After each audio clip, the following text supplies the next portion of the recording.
UniCredit Bank GmbH against RusChemAlliance. Yes, Mr. House. Good morning, my lady, my lords. I will resume, and I'm turning to the second live ground of appeal, ground 2, that is to say, proper forum. I anticipate, having foreshadowed some of the core analysis yesterday, that I ought to be done in round about an hour, subject, as always, to judicial headwind and the like. That will give Mr. Cribb his opportunity to say what he's going to say, followed by the reply starting at 12:15. If there is any spare time post-Cribb, if I can put it like that, I may return to just a couple of points on ENCA, but only if that time allows.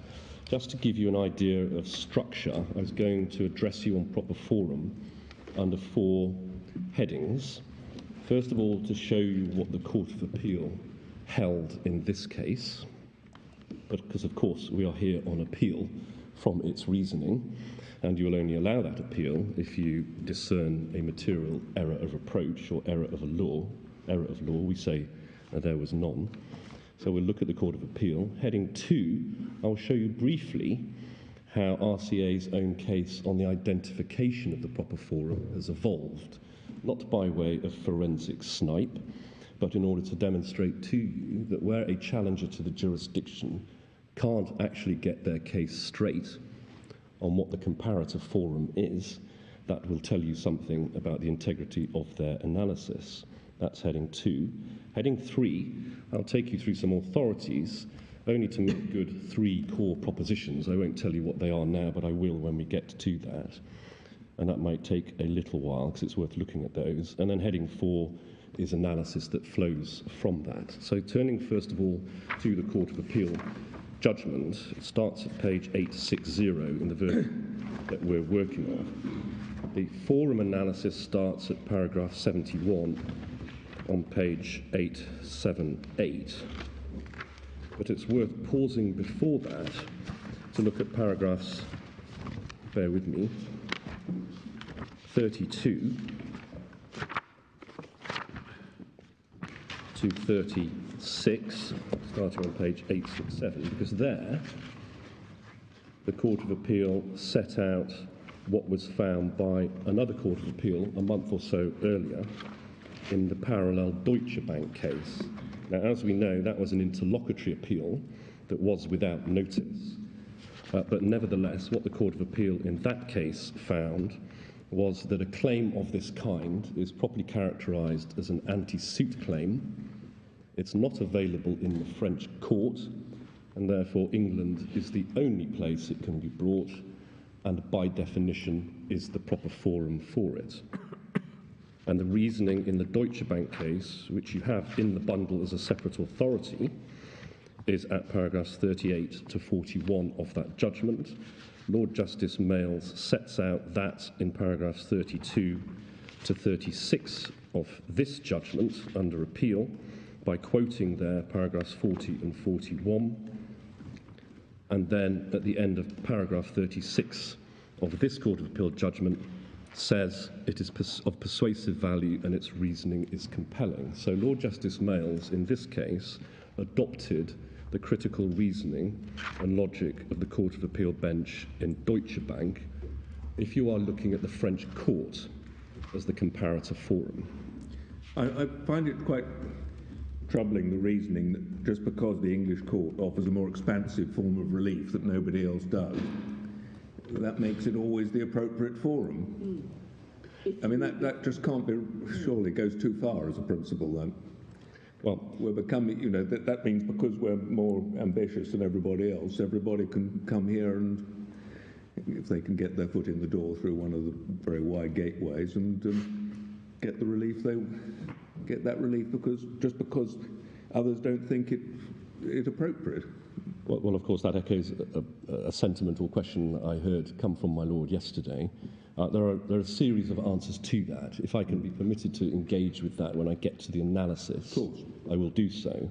But the overarching point to that is something which I gave emphasis to at the outset yesterday, which is that is all dealt with through the flexible, equitable, remedial discretion. Whether the court should use its power in any given case is all about the circumstances, and that is all about taking into account the sensibilities and concerns, if there are any, in any given case, as to whether you are treading on the toes or ruffling the feathers of the curial court in any way, which isn't the case with French law, as we know through the experts here, but it could be, as Lord Justice Mayles acknowledges. So it's always about that contextual, circumstantial inquiry as to how you use the power. We are here today on this laser-focused inquiry, to use my learned friend's phrase, and whether the English court even has that power. So an answer to my Lord's concern, which I hear, is this is just about whether the English court has the power. Does it have that power in Section 37 over this defendant to do this sort of thing? If so, jurisdiction is established. It doesn't follow at all from that it should use the power or use it fully.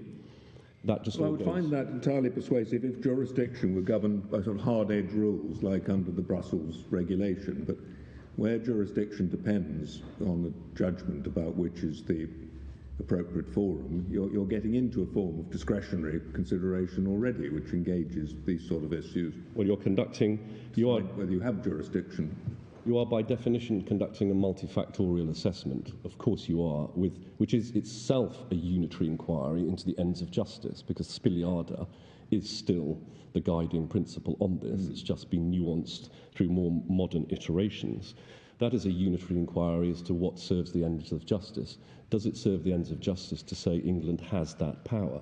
That's one way of formulating this question. Or to put it through the burden of proof, has my client persuaded the court that it serves the ends of justice for the court to have that power?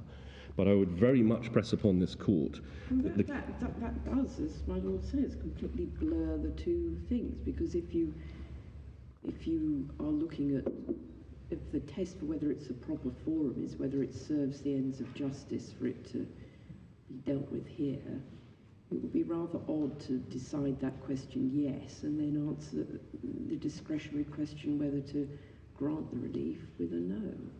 Well, the second of those questions, whether to use the power and how, is not a binary question. My learned friend floated yesterday towards the end of his submissions the possibility that an answer here, this doesn't work for reasons that we've discussed and can discuss. He said an answer here is, well, the English court could just take jurisdiction to grant an anti-arbitration injunction, a very narrow form of relief. Now, it's not open to him to say that, because, of course, that would mean by definition he's lost the jurisdictional appeal, and he's not able to appeal the grant of relief, because this court said no to that ground of appeal. But what it does, his attempt to try and salvage a fallback situation there, even if it was just an illustration, shows you that the final stage, the exercise of that ultra-flexible, equitable, remedial discretion isn't binary. So it is fine to answer the jurisdiction question yes, because the jurisdiction question is either yes or no. You answer that as a yes. You have the power. How you use that power is totally flexible. It depends on all the circumstances of the case, all the concerns, if there are concerns, about the use of that power and how it is perceived by the curial court, and whether it offends the curial court, and whether, like I say, it treads on its toes or ruffles its feathers.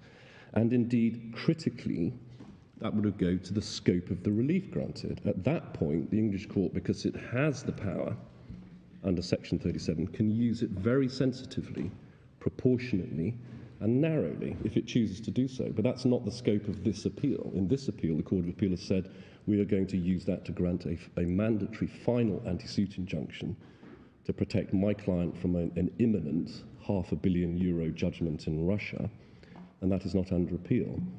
But it's worth having that discussion because it does meet, I think that's the critical point that meets this concern that I'm hearing, is that is all about the remedy. And the fact that you have answered jurisdiction yes, rather than no, simply establishes that this court has the power. And I would say that is a fundamental distinction to bear in mind at all times. If I may return to the Court of Appeal judgment, we took a detour into the earlier sections just to show that Lord Justice Mayles had set out the Deutsche Bank reasoning. If we then go back to page 878, you see the heading Appropriate Forum above paragraph 71. You then get the familiar incantation now from Vedanta, paragraph 66, and we can look at Vedanta in a short while, as the modern incantation of the Spiliada test, which is now, in a sense, codified in CPR 6.37 small 3 as proper place, and the quote from paragraph 88 of Vedanta. There's then a recitation of the parties' submissions. Paragraph 72 deals the very first point, on behalf of UniCredit, Mr. Houseman submitted that it is abusive for RCA, and of course that then becomes the very last point in paragraph 78, so it's not correct to say that the abuse or paradox point was some form of bolt-on, it's front and centre. You see both sides' arguments, and then you see the heading analysis. And the reason I'm taking you to this is to show you that what the Court of Appeal did is it covered off both potential comparator forums, because it's not appropriate and it's not intellectually rigorous just to say France, or just to say the French legal system, which in many places my learned friends do. I know why they do it, because they have struggled to identify what the appropriate comparator forum is. They've jumped between the French courts and Paris arbitration whenever the wind blows in a certain direction. But you can't just say France. That is a meaningless inquiry. You can't compare the English court with the geographical territory of France. It doesn't work that way. You have to find a forum. And the real forum for comparison here is the French court, not arbitration. Why? But what the court... Why, my lady? You've chosen in your contract French arbitration as the forum for all your disputes. Yes, you have. But under Spiliada, and therefore under CPR 6.37.3, when you're asking if England is the proper place for this claim, the grant anti-suit relief, you are comparing and required to compare England with the only other potentially available comparator forum, and that is the French court. Under Spiliada, you don't compare the English court with arbitration. The New York Convention takes care of how you deal with that sort of challenge, because you seek a stay of the English court process in favour of arbitration. So I would say, as a primary point, it's not appropriate to consider arbitration here or abroad as the comparator forum under Spiliada. It doesn't arise. The New York Convention has created the way you enforce party autonomy in that context, and it's through a stay, Article 2, small 3, manifested in our domestic law in Section 9 of the 96 Act. So it's an illusory comparison in a legal sense. But so you say, as a matter of principle, I do. In relation to forum, it is only a comparison of courts. Yes, I do. That is what has always been the case. It's what is talked about throughout the history of Spiliada and onwards as what the jurisdiction is. The comparator jurisdiction or forum is a court, for the simple reason that the New York Convention has laid down the scheme for stopping court proceedings where those proceedings ought to be in arbitration, and that is Article 2.3. Section 9 of our statute, Section 4 of the Cayman statute was considered in Family Mart, Article 1448 of the French Civil Code, for what it's worth. So is there any authority to vouch the proposition that in applying the principle of forum non-convenience, you cannot consider the alternative of arbitration proceedings? There isn't. It's only that it's never been done before this case. And the only reason that it's been done in this case was because the judge at first instance, Sir Nigel Tier, alighted during the course of the trial, because it was a final hearing, alighted upon my learned friend's submission on his feet that my client could run off to Paris arbitration and get a damages award, and that's what attracted the trial judge. To get a final order, I mean, do you disagree with the explanation that was given yesterday as to what you could do in the French arbitral forum? Well, there were a series of... You could get an emergency appointment, you could get an interim order, you could get a final order, and then you could get an award. I would broadly agree with where we ended up in that series of explanations, if I can put it like that. But the simple answer to that, jumping ahead to the back end of our analysis, is that would take years.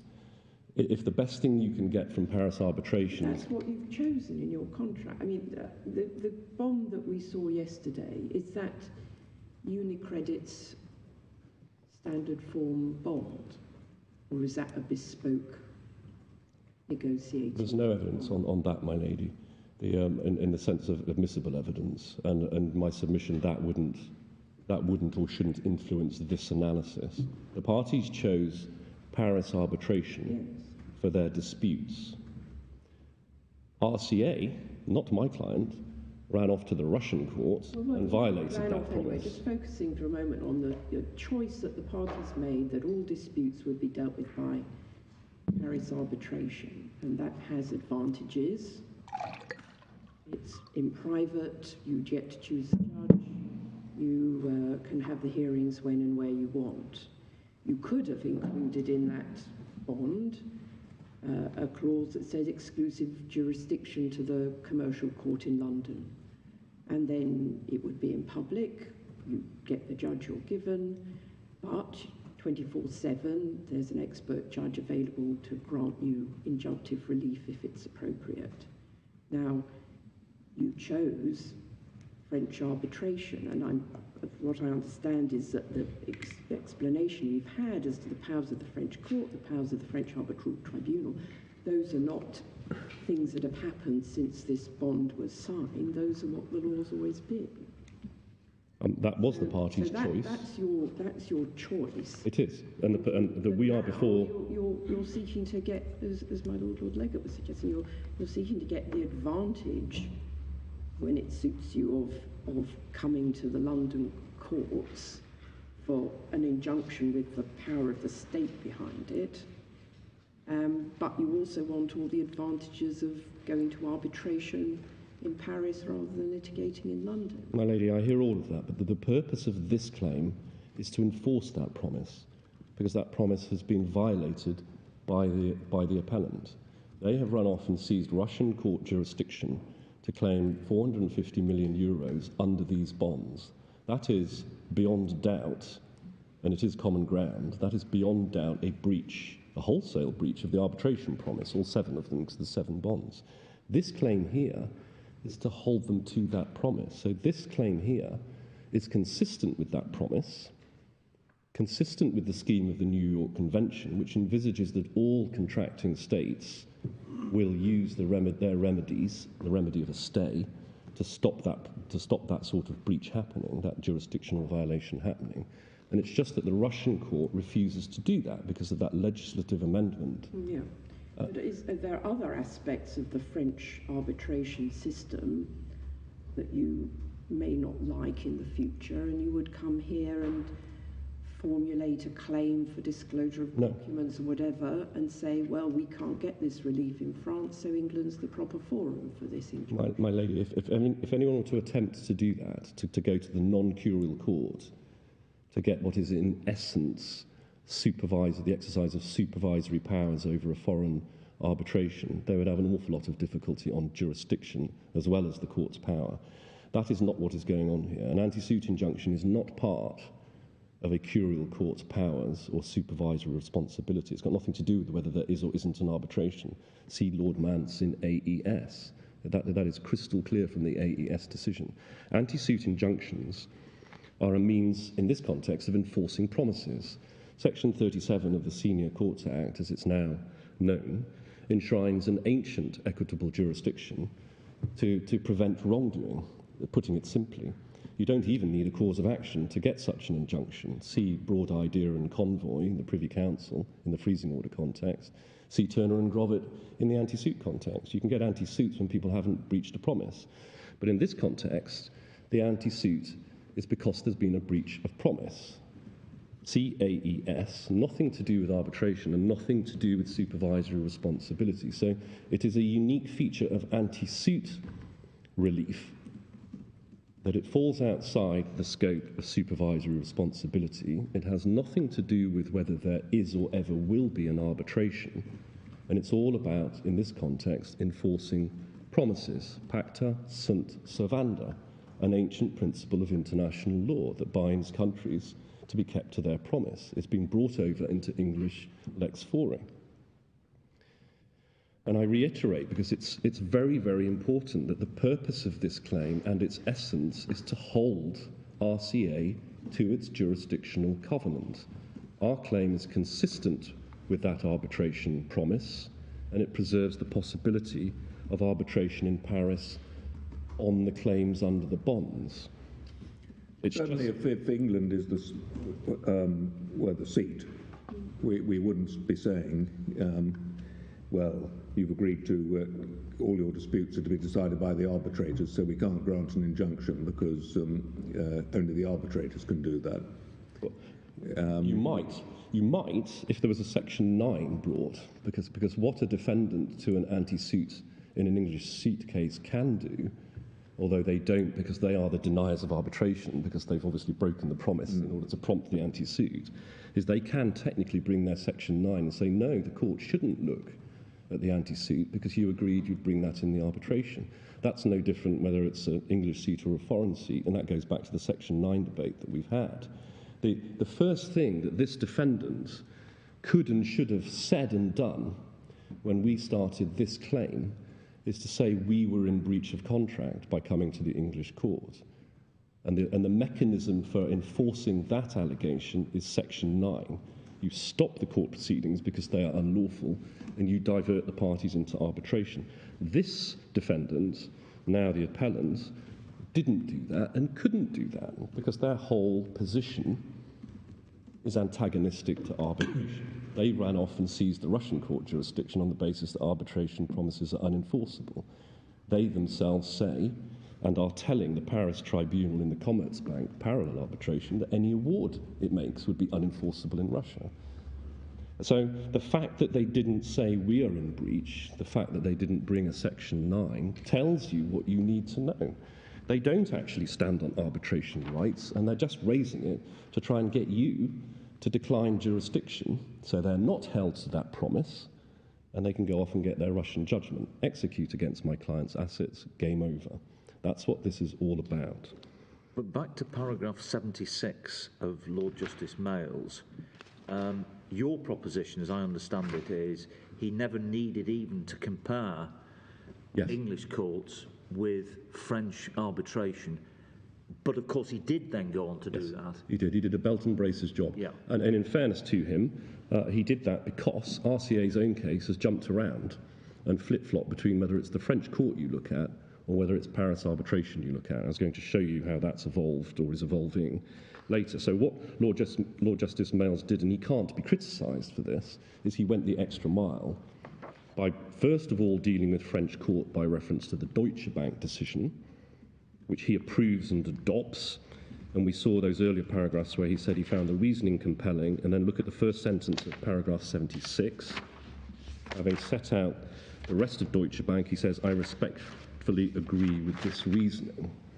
So the first ground of the Court of Appeal's jurisdiction analysis on proper forum in this case was to accept and adopt and endorse Deutsche Bank and say the comparison with France doesn't work, French courts doesn't work, and then they went on to deal with arbitration because that's the way it had evolved through the trial judge alighting on the prospect of an award of damages in a Paris arbitration. But you can see in the very last line of 77 that what Lord Justice Mayles then did was make it clear he was covering off both options. He says, the suggestion that substantial justice could be obtained by UniCredit in France, whether in court or arbitration, is an illusion. It's an illusion for different reasons, depending on whether you're looking at court or arbitration. If you're looking... Yes, is it because in the court you say there's no possibility of an anti-suit injunction, and in the arbitration there is, albeit with these flaws? Broadly speaking, my lady, yes, it is. The analysis for saying why arbitration is an illusion is essentially practical and flows from all of that series of risks presented by Russian procedural law and my learned friends. That's what I'm having difficulties is working out whether you seem to be mixing up two aspects. The one is just the legal position, putting on one side the Russian aspect of it, and then the overlay of the Russian problem as you see it. But putting aside the Russian aspect of this, are you saying that even though the parties have chosen in their contract a French forum, a French arbitral forum, because the relief you can get in that forum is not as good as the relief that you can get here, then this becomes the proper forum if that's the relief that you want? I'm not saying it in such simplistic terms, my lady. And so is it only if there's this Russian overlay? Absolutely. You can't approach this case without looking at the overriding legal feature of the case, which is my learned friend's renunciation of arbitration by seizing the Russian court's jurisdiction and trying to get its hands on the money under the bonds. They have violated the arbitration rights and renunciated them, or renounced them. And that is that, and all the procedural armoury under the Russian code is what presents an existential risk to the efficacy or integrity of any arbitration if we were packed off to arbitration, because they will dispute arbitral jurisdiction, just as they are with Commerzbank. They will rely on the fact that the Russian court has seized jurisdiction, and they will say determined that issue already.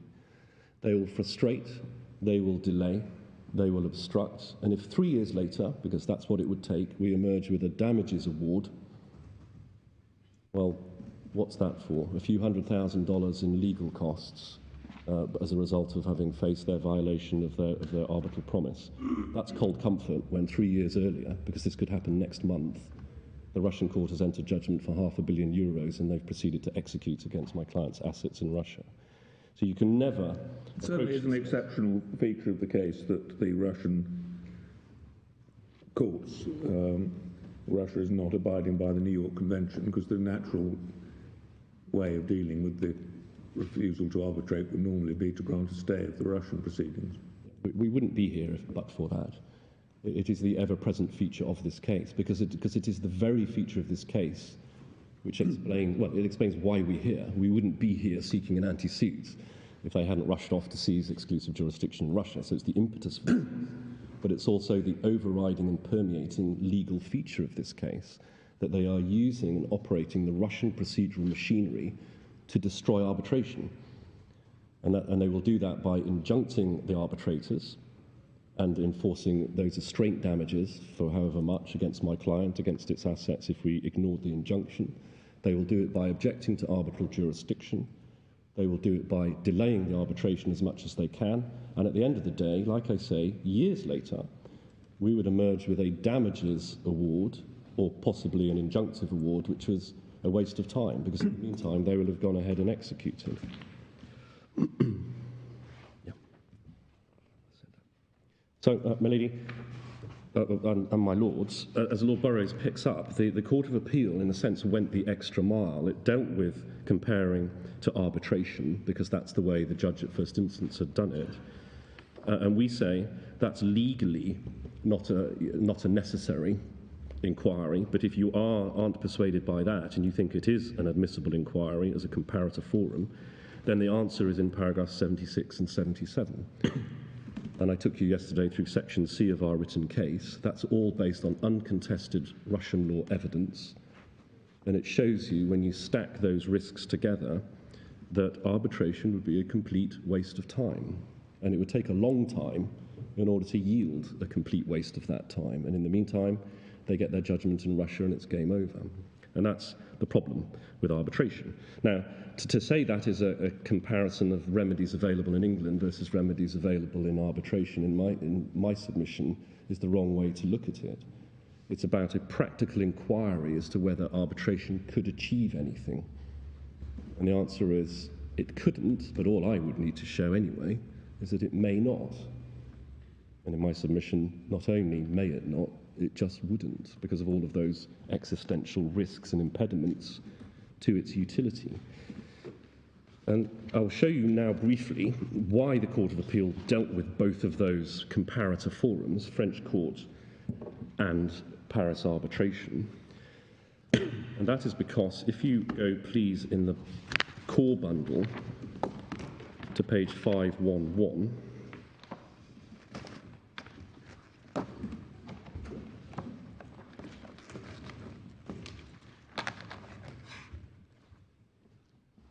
hope you have the skeleton argument of the defendant.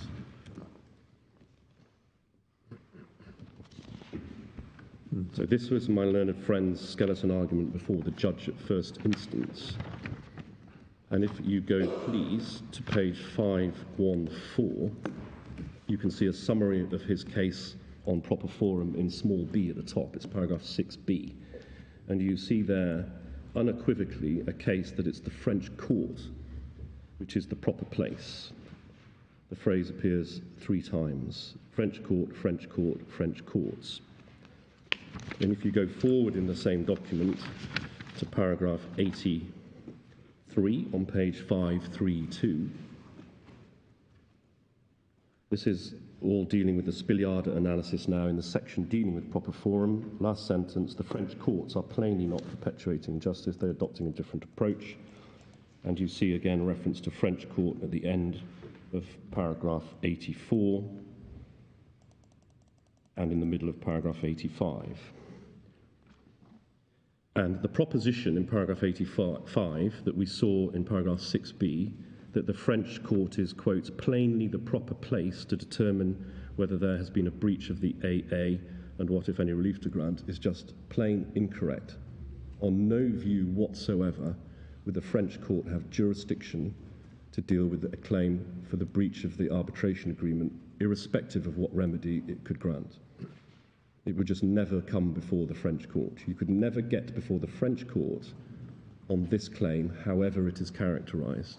It's not the business of the French court. The French court is a putative, curial or supervisory court in relation to any arbitration that might happen. So that is wrong, but that is their case. So they started out by saying, look at the French court. That is consistent with orthodoxy, to pick up on my Lord Burroughs' earlier question and the question from my Lord Reed. Orthodoxy is, under the Spiliada, you compare a foreign court system. You don't compare arbitration. They maintained that case formally in the Court of Appeal. If the court can please go in the same bundle to page 457. I think the way of looking at it is that there's a first question whether it's court or arbitration at all, and if it's court, then which court is it? So you're not comparing one court with a particular court with arbitration. It's well, the comparison is between separate part of the analysis. Comparison is between the English court and an available forum. Orthodoxy says, per Spiliada and all the jurisprudence that's followed Spiliada, the available forum to compare to has to be a court system. If that's not actually required, and you can compare to arbitration, notwithstanding the New York Convention and the availability of the mandatory stay, then we look at a putative Paris arbitration as the comparator forum. But their case at first instance and formally in the Court of Appeal was you look at the French court, and that's what I was showing you, page 457. You say that the French court had, even though this is an arbitration in Paris, it has no jurisdiction even aside from the point about whether it would grant an anti-suit injunction. I do say that, and that is common ground on the French law evidence. It has no personal jurisdiction over these parties, and on no view would it have jurisdiction to determine this claim. This claim could never get into the French court, irrespective of remedies. You say that's common ground. Is that in the statement of facts in this use, or if not, can you give us the evidential reference? Well, you asked me that question yesterday, and I did, and I was going to go to it. It's Professor Audit, Matthias Audit's evidence. Is this the unanswered? Yes, audit? it's unanswered, so I say it's common ground in that sense. Just to be clear, Professor Audit's report was from the Commerzbank proceedings, which were ex parte and never went to an inter partes hearing because they were stayed following these proceedings, so there's never been an answer to that. No, and that evidence has been admitted along with the Deutsche Bank evidence in these proceedings from first instance onwards. So you would expect if there was... So it is formally evidence in It is, and has been throughout, and if you would expect if it was contested that it would have been dealt with by Mr. Kaminsky in one of his 2 reports. Filed in it, what does that mean? So what happens if something goes wrong in a Paris arbitration? Who do you go to? Well, you go to the French court as supervisory court, and it would exercise its powers under the relevant part of the Civil Code, which corresponds with our 96 Act, to regulate the arbitral process. So to remove arbitrators, appoint arbitrators. But I thought you were just saying that they didn't have that. They would have jurisdiction in a purely supervisory sense if that jurisdiction could be engaged on a personal level. So I think you're saying they don't have personal jurisdiction to compel people to abide by the arbitral agreement. They don't have personal jurisdiction by dint of seat alone to do anything other, as I understand it, anything other than regulate and assist the arbitral process, removing arbitrators, appointing arbitrators, conservatory measures about property. So it's really 2 points. One is they are the curial court, but that's for supervision of proper conduct of the arbitration once it's up and running, yes, in effect. And the second point is whether they can compel parties that have agreed to arbitrate to hold to that agreement. And as I'm understanding it, you're saying Professor Audit's evidence says the French courts don't have jurisdiction over these parties to compel them to do that. Well, he says they don't have jurisdiction over these parties, full stop, to do anything other than regulate the arbitration. Right. And that's uncontested. It's common ground more broadly through all the French law experts that the French courts can't compel a compliance with an arbitration agreement because they can't. They don't have an equivalent of Section 9. They do in Article 1448, but Section 9 is to stay a French court process. So if someone engages the French court on a substantive claim, I see. and the defendant or respondent to that claim says this belongs in arbitration, you would seek your stay, your New York Convention stay, under Article 1448. They can compel in that sense, but that's a procedural power to stop the use of your own court process. That's fundamentally different. But there is no conceivable basis on which this claim, breaching the arbitration agreement, could come before the French court. It just doesn't have that role. So that's even, yes. So I suppose that it's 3 points. I was saying it's 2, it's 3. French courts are the curial courts, but that's just supervision of the arbitration itself. It doesn't apply to this. Secondly, they don't have jurisdiction at all over these parties for any claim. That's Professor Audit, yes. And then thirdly, and in any event, even if they did, they wouldn't have the power to grant an anti-suit injunction. Well, I would put it more broadly. They wouldn't have power to deal with this claim at all, whether for whatever remedy. But if a French citizen in France was breaching an arbitration agreement to arbitrate in Paris by starting proceedings in a different country, could they deal with that? No. It's the fact that the proceedings are outside France rather than the fact that the person is outside France. Yes. Yes. If someone engages the French court process in breach of an arbitration agreement, then then the person on the receiving end of that claim would seek a stay, a New York Convention stay. So that's a procedural power which does enforce the promise, but it enforces it procedurally. And of course, the remedy we seek from this court, the anti-suit injunction, is now classically defined as the flip side of the New York Convention stay. Lord Mance in AES, reflecting what Lord Hobhouse says in Turner and Grovitt, is that these are opposite and complementary sides of the same coin. There was at one time a suggestion that anti-suit injunctions might be inconsistent with the New York Convention, but that was scotched. They are in fact consistent with the New York Convention because the underlying ethos of the New York Convention is party autonomy. And the role of all the courts who are contracting states pursuant to that international convention to respect and uphold party autonomy. They do that through the procedural mechanism of a stay and referring the parties off to arbitration.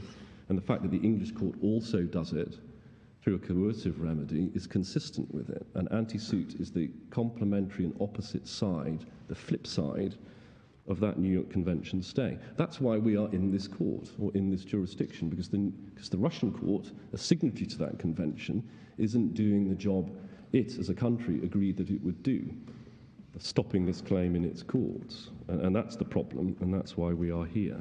Now, just to complete this, because I'm conscious of time, and Mr. Cribb needs his slot, paragraph 85 of RCA's Court of Appeals Skeleton, bundle page 457, unequivocally says the curial court is plainly the proper place for a claim that the AAs have been breached. That is fundamentally incorrect because the French court couldn't look at it and never would look at it. Let's not go back to that discussion, but you have that point. But what it shows is RCA, even in its formal position in the Court of Appeal in this case, was saying you look at the French court. Now, on their feet, they have said something else, and that is why that's why the Court of Appeal dealt also with arbitration. We can put that away and look at some authorities, please. This is the third heading of my 4. Huawei, as we call it in the Supreme Court, so unwired planet. If you can go, please, to authorities, page 1830.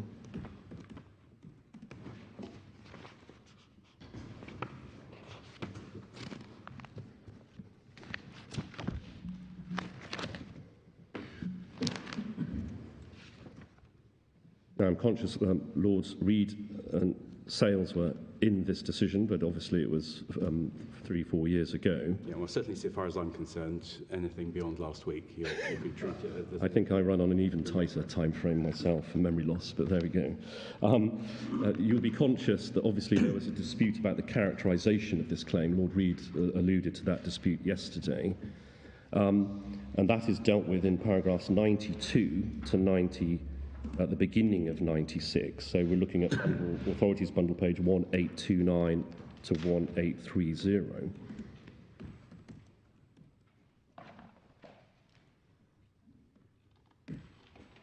And the first point to pick up from that is when there is a characterization dispute about what the claim actually is, the way you resolve that dispute, because private international law always needs that jumping in point, that circuit breaker, is you look at substance. And you see that on page 1830 in paragraph 94 next to C in the margin. If you go to the top of that page, they're discussing the Spiliada and the case. The formulation, the classic formulation of Spiliada is the case. That has become the claim in the CPR. And what you do is you look at the matter to be tried. So that is an inquiry of substance on the characterization. It's a common sense inquiry. It involves looking to see what is in dispute. And the answer here is the only thing that has ever been in dispute in this case, in this claim, has been whether or not anti-suit relief should be granted. The fact that there has been a breach of the arbitration agreements has never been in dispute. The Court of Appeal records that. There is obviously, par excellence, a breach of the arbitration agreements here, because my learned friend's client ran off to the Russian court and sued for the money on the bonds. You don't get a clearer breach than that. So you have to look at the matter to be tried. The only matter that's ever needed trying in this case, and in fact has been tried by the Court of Appeal and is not open for review here, because that was ground 3, is the question of whether the court should exercise its equitable remedial discretion to grant that anti-suit. And that's paragraph 79 to 85 of the Court of Appeal's judgment, which, like I say, is beyond the scope of review in this court. And if you then track down to paragraph 96, you get to the point that I raised when I was foreshadowing the forum, the quick kill, as it were, on forum yesterday, and that's paragraph 96.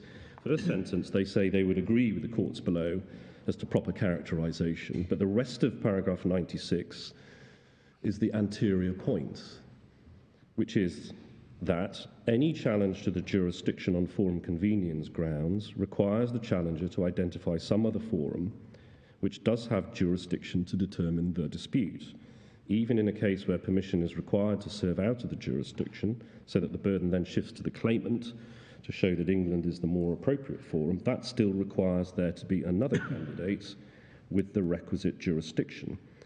If the challenger can't identify that, they fail at the first hurdle, and that's what happened, according to the Supreme Court, in Unwired Planet, and you see the rest of that in paragraph 97. They failed at the first hurdle.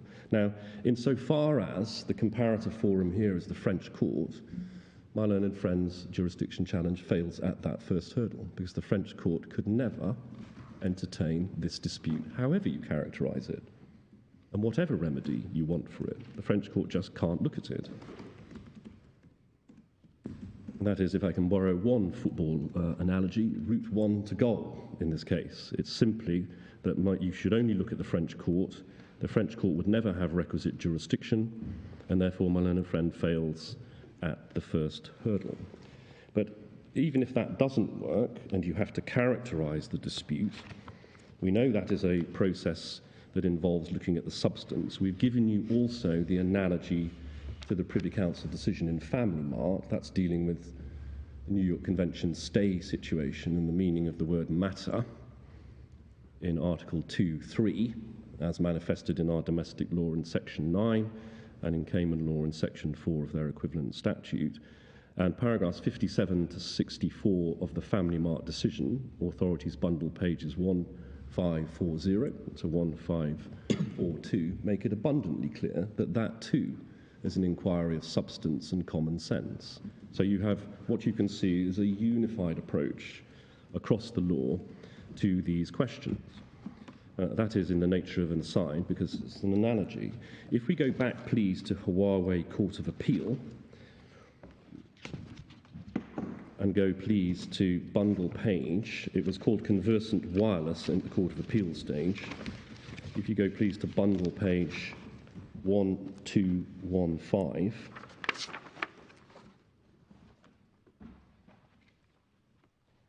You see there Lord Justice Floyd in paragraphs 32 to 35 dealing with the approach to characterization. This is if you need to characterize this claim, and the need to avoid the trap that the judge at first instance fell into in Harrods, Buenos Aires, of preordaining the outcome to the forum inquiry by an unduly technical characterization of the claim. I think that was known for a while as the Harmon fallacy. If you're going to have your name attached to any noun, it's probably better that it isn't fallacy, but there we go. It's known perhaps more benevolently as the Harrods Buenos Aires trap, or just the Harrods trap. But there we go. It isn't just that characterization, the trap isn't characterizing in a way that forecloses or preordains the answer, because as we'll see in a moment, Hawaii says that's okay. The trap is characterizing in an unduly technical way that forecloses and preordains the forum answer. And we see that when we go towards the business end of that judgment, paragraph 95 on page 1227, the heading Characterization of the Dispute. And Lord Justice Floyd comes back to that. He cites VTB in Nutritech, or at least refers to having cited it above, which says broadly the same thing as you see the Supreme Court say. You look for what the matters are that are disputed and where should they be tried. And then critically, once you follow that analysis through, past the Harmon error, as it were, in paragraph 100, and you see paragraph 104, so the claimant prevailed on characterization. In other words, this is a UK patents dispute, not a FRAND global license dispute. And look at the first sentence of 104. If one characterizes the case in the way in which the judge characterized it, with which we agree, or I agree, then it seems to me that forum convenience question answers itself. So it's permissible to adopt a characterization that results in the forum analysis answering itself. There's nothing wrong in law with that. It's what the Court of Appeal did in Hawaii, and it's what the Supreme Court agreed with before it moved on to the killer point in paragraph 96. The error, the Harmon error, the trap, is to characterize it in an unduly technical way that forecloses or preordains the answer to that forum inquiry. Now, who between us is characterizing this claim in an unduly technical way? The answer is RCA. They want you to characterize this claim as a breach of contract claim, notwithstanding the fact that there is no dispute about breach. There's no well, what about if we characterize it as a relief, is granting relief for breach of contract without making the power to grant an anti-suit injunction essential to the characterization, because of my concern that is making our own remedies, giving them priority. That is still sufficient for you, isn't it? Because you say the French court doesn't have power to grant any remedies for breach of the arbitration agreement, that would be an anti-suit injunction or anything else. That would be sufficient, but I would urge a more plain English approach to this, consistent with what the Supreme Court said in Hawaii and what the Privy Council has said in Family Mart about the invocation of common sense and substance. And I go back to where I started yesterday afternoon. This is a claim to stop Russian proceedings. This is a claim to stop unlawful use of a foreign court process. That's what this claim is for. You can move off that to some technicality, say, well, it's a claim for a final mandatory anti-suit injunction. That has a technical flavour to it. It's still saying the same thing, but it's a more technical way. If you just reduce this to plain English and common sense and substance, it's a claim to stop an unlawful use of a foreign court process. And that's what it is. And that's the only thing that's ever been contested here. There's never been a contest about whether there's a breach underpinning it. It's only been a contest about whether there are strong reasons for refusing the relief. The Court of Appeal dealt with those in one paragraph, I have to say, and that is not under appeal. So that's how you characterise this claim, if you need to characterise this claim. And of course, Deutsche Bank Court of Appeal did characterise the claim effectively like that. They called it an anti-suit claim or an ASI claim, and we say that is saying the same thing. That's what it is. It's a claim to stop someone doing something unlawful abroad. So it is an anti-suit claim, if you want to give it that badge. And once you characterise it as an anti-suit claim, you get your answer on forum. The French court can't do it. But what weight, if any, do we give to the fact that the parties chose France as the proper forum for all these disputes, presumably knowing, I don't think you're saying this is a new thing, that the French court can't grant these anti-suit injunctions. It's always been the case. So you're presumed to know that, and yet they still chose Paris. Right. I think what my lady's driving at is a submission my learned friend made in the courts below in the context of refusal of relief rather than on forum. But I think there is an attempt to bring it back in to the forum analysis. And the analysis seems... I'm wondering whether it does fit in the... Well, it seems to be consistent. I think I discern that one of the things they say is, these parties chose Paris seat. Yeah. Therefore, they chose a curial court system that doesn't give anti-suits. Yeah. And therefore, somehow it's not proper to come to the English court to get it. Now, my first response to that is an analysis that goes to whether or not the court would use its power rather than whether it has its power, point one, and that's the overarching point to a lot of these questions. Point two is, within that, the English court's ability to grant an anti-suit has nothing to do with its supervisory responsibility. It has been described that way in the past, Lord Hoffman in West Tankers, and indeed the justices in Enker described it that way, but that's because they were English seat cases.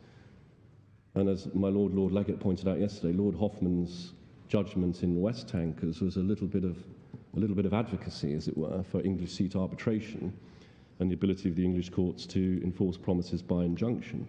But truly analysed, see AES, the AES decision, anti-suit injunctions have nothing to do with supervisory responsibility and have nothing to do with arbitration as such, as in the process of arbitration. They're simply used, that power is used to enforce the promise, as I said a short while ago. And therefore, if the ability to get a remedy to enforce the promise has nothing to do with curial responsibility, i.e. the supervision of an arbitral process, the fact that you choose an arbitral seat where the courts don't have that remedy in their armoury tells you nothing, because it's got nothing to do with curial responsibility. There's a non sequitur, if I can put it like that, in the chain of reasoning. And then the third point on that is, how perverse? How perverse for the parties to say, well, we've gone out of our way to put an arbitration agreement in. We've chosen Paris seat because it's a neutral, respected jurisdiction with a heritage for enforcing and respecting and managing arbitrations. And we chose that so that we wouldn't be kept to that very promise, because that's what it amounts to saying. And that grates with the validation principle in Enker on one level. The whole point is... You'd say, well, we chose that because we thought the advantages of a French arbitration outweigh the fact that we know that if somebody tries to start proceedings somewhere else, there won't be anything we can do about it.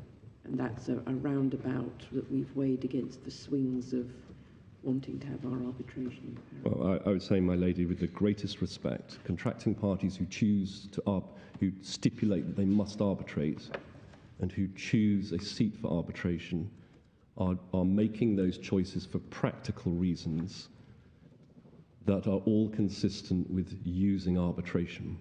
They are not making it in order to find themselves in a court system that won't hold them to their promise, because that is repugnant to the primary choice. And that's why I say that is consistent, in a sense, with the validation principle as enunciated in ENCA itself. Where parties have expressed words to make a choice, in this case a choice to arbitrate and not litigate disputes, it is repugnant to that choice to make a decision which actually strikes down the efficacy of that choice. So there is an illogic or a logical leap that's impermissible in that chain of reasoning. It also, in my submission, and this is the wraparound point, I apologise for making it again, it would also go ultimately to whether or not the court should use its power, not whether the English court is the proper forum to establish the existence of that power.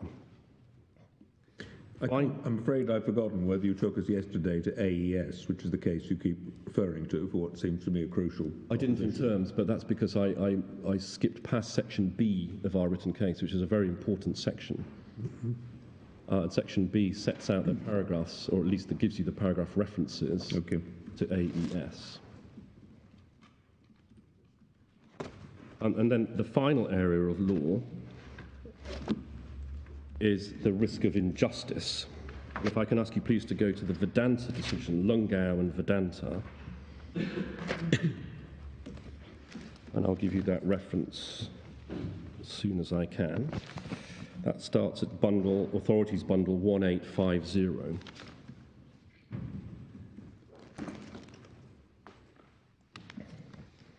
And we saw that Lord Justice Mayles in this case, in the judgment under appeal here, quoted paragraphs 66 and 88.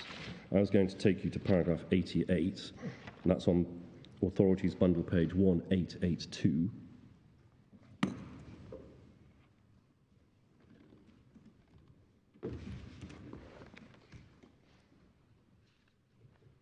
And if I can invite the court to read paragraph 88.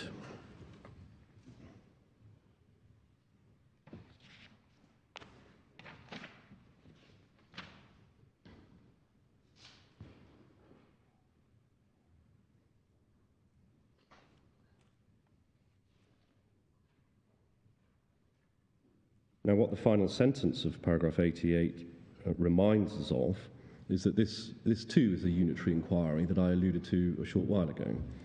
So the Spiliada test, as we know it and love it, is effectively a unitary inquiry about the ends of justice. Where should this claim, properly characterised, be tried? Where should the issues in dispute in this claim be tried most suitably for the interests of the parties and the ends of justice? That's the Spiliada mantra, as it were. And if it turns out that there is an available forum, which is the natural forum, and therefore prima facie the most appropriate forum, but that there is a risk of substantial injustice in that forum, the court can then say England is nevertheless the most appropriate forum. And that can then be squared, or that circle can be squared, if I may, by saying, well, therefore it follows that England is the most appropriate forum for the ends of justice. So it's a unitary or composite inquiry ultimately as to the ends of justice. It tends to get broken down into stages, and it's not wrong to break it down into those stages. First inquiry, always, is there an available comparator forum with requisite jurisdiction? If the answer is no, that's the end of the inquiry. England is the proper place. If there is, which one is the natural forum? And then you go through the connecting factors on natural forum. If it turns out that the foreign forum is the natural forum and on the face of things the most appropriate, it can still be found to be not the most appropriate if there's a risk of substantial injustice. Why does the law look only for a risk?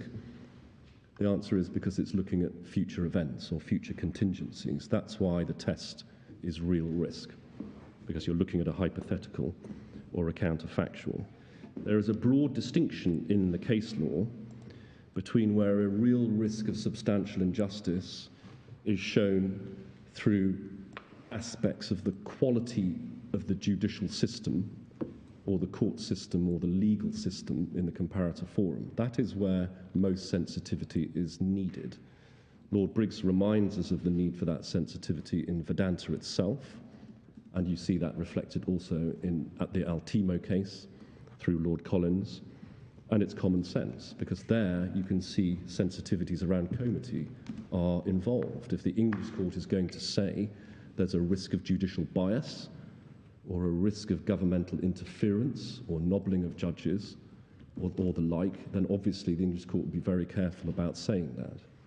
But the test, nevertheless, even in those cases, is real risk. They just require cogent evidence. We're not in that territory.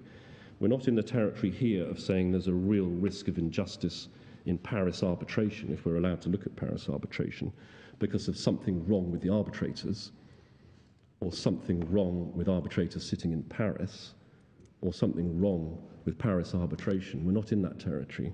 We're here dealing with those cases of which there are illustrations in the authorities of where practical impediments prevent access to justice, or a risk of not obtaining effective justice.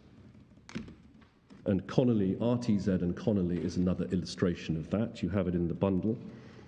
I'll give you the reference. The bundle reference page is 1189 to 1192. In RTZ, which was an industrial personal injuries case, the House of Lords, Lord Gough, giving the main judgment again, concluded that there was a risk of injustice if the claimant had to pursue his personal injuries claim in Namibia, because he wouldn't get funding for that claim in Namibia, and that prevented or may prevent his access to the court system.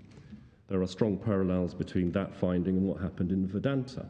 In Vedanta, Zambia was found to be the natural forum for the claim, because again, it was a claim arising out of mining activities in Zambia, but the Supreme Court concluded that there was a risk of substantial injustice because the claimants in that case wouldn't get proper access to the Zambian court system because it wasn't set up and organised, and nor was the legal profession set up and organised to run these sort of mass industrial personal injuries claims.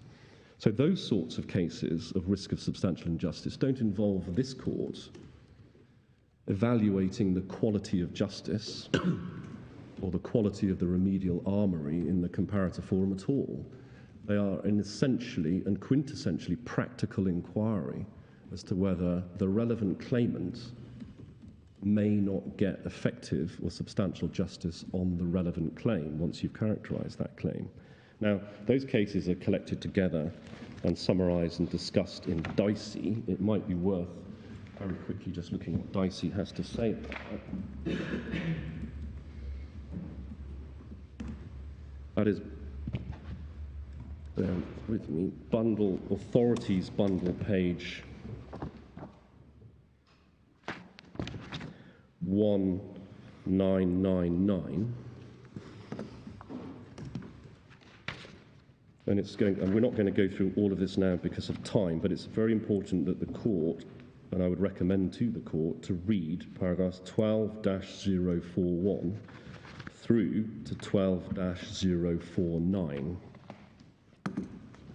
And if we just pick out some points now, you will see in 12-041 on authorities bundle page 1999, even though it's under the heading overcoming the prima facie case for a stay, because that's where this line of case law originally came from in the Scots law case of Sim and Robineau, considered and quoted twice, as it happens, by Lord Gough in Spiliada, and then also quoted twice by him in RTZ and Connolly. It came originally from the Scots law concept of forum non-conveniens, where you were staying in action started as of right.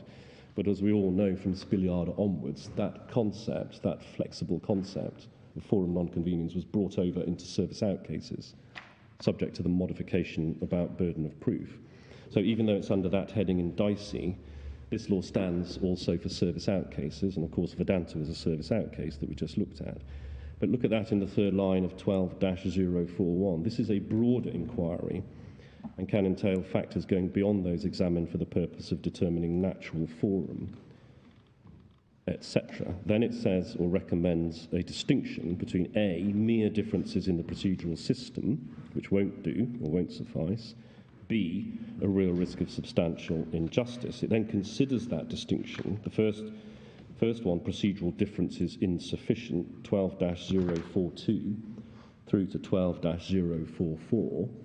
But of course, we're not here because we're saying English court has a better remedial armoury than a putative Paris arbitration. If we're into this stage of the analysis, what we're saying is Paris arbitration is futile. This is really important for the court to understand. It's not just that the Paris arbitrators could deliver after several years an award with an injunction in it. It's the fact that it will take those several years to get to that, with an arbitral respondent on this hypothesis, RCA, fighting tooth and nail to prevent that process from proceeding, and probably running off to the Russian court if you lift this injunction next week, running off to the Russian court and getting an AAI to stop the arbitration even happening. So we're not comparing remedies, and it is a fundamental error of approach to think that what we are doing is comparing remedies. We are not. If you are looking at Paris arbitration as a comparator forum, because you consider that it's admissible and appropriate to do so, then what we're comparing is what you can achieve in England to stop the Russian claim compared to what you might be able to achieve in Paris arbitration to stop the Russian claim. And they are incomparable scenarios for all the reasons Lord Justice Mayles gives in paragraphs 76 and 77 of his judgment. The AAI risk, jurisdiction challenges, the award without teeth, and just the sheer delay that it's going to take, during which time my learned friend client gets his €500 million and seizes my client's assets. So Paris arbitration just doesn't deliver, or may not, which is all that suffices, may not deliver. So we're not in A of Dicey, which is paragraphs 12-042 to 12-044, and therefore my learned friend alighting upon the words in brackets in the first line of 12-043 or other remedies doesn't matter. We are in the risk of injustice category, category B in Dicey. That starts on paragraph 12-045, the risk of injustice, and that goes all the way through to 12-049. And as you can see from 12-045, the categories are not closed. There are illustrations of what constitutes potential injustice, underline the word potential. And you see those illustrations then given. There is a broad distinction within this category, as I alluded to a while ago, between risks which you might say are internal to the foreign court process, on the one hand, where cogent evidence and heightened comity are required, and risks which are external to the efficacy of that legal system or court process on the other hand, where you might say that's just an essentially practical inquiry. And our case is in that latter category. Our case is that there is a whole series of existential risks and threats to any Paris arbitration presented by the Russian procedural code, and more particularly my learned friend's client's engagement of that procedural code. Well, that's what this case is about. So all of the Project Fear that you've read and heard, and no doubt will hear more of before lunch about, well, how can this court possibly say bad things about France? That's what he's trying to scare you away from, saying, well, how dare you say bad things by France? They're our closest friendly nation. You will not be saying bad things about France. You will not be saying bad things about the French courts or French judges. You will not be saying bad things about arbitration. You will not be saying bad things about arbitrators. You will not be saying bad things about Paris arbitrators. You will simply be comparing the efficacy, the practical efficacy of the remedy available here to stop unlawful Russian proceedings compared to the efficacy of a potential future Paris arbitration. That's all you will be saying. So you need not have that concern. Ignore Project Fear. And if I can finally, on Dicey, show you paragraph 12-047. it is a recognised instance of the risk of substantial injustice that it will just take too long in the foreign court process, or let's call it foreign legal process, to get whatever remedy. Or indeed that there is an unavailability of appropriate remedies in that process. But excessive delay, I'm not saying, and you don't need to find, that Paris arbitrators would take too long in absolute terms. It's just that they would take too long in the context of this case, because 1 month from now, with the next hearing scheduled in St. Petersburg on the 6th of May, round about 1 month from now, judgment could be entered against my client on a claim that was started 6 months ago. Well, in fact, in August of last year, 9 months ago, and has been through, I think, 5 or 6 hearings already. And I refer back to that point I made yesterday. This is a claim on performance bonds, which are as good as cash in English law. That's the whole point of them. You use them as cash. There's no obvious need for any evidence in order to determine that claim, and it seems to, on the face of things, to resolve around the EU sanctions. My client, as the obliger under the bond, says it's not obliged to pay because of EU sanctions. The Russian court ignores EU sanctions. That's the whole point of Article 248.1.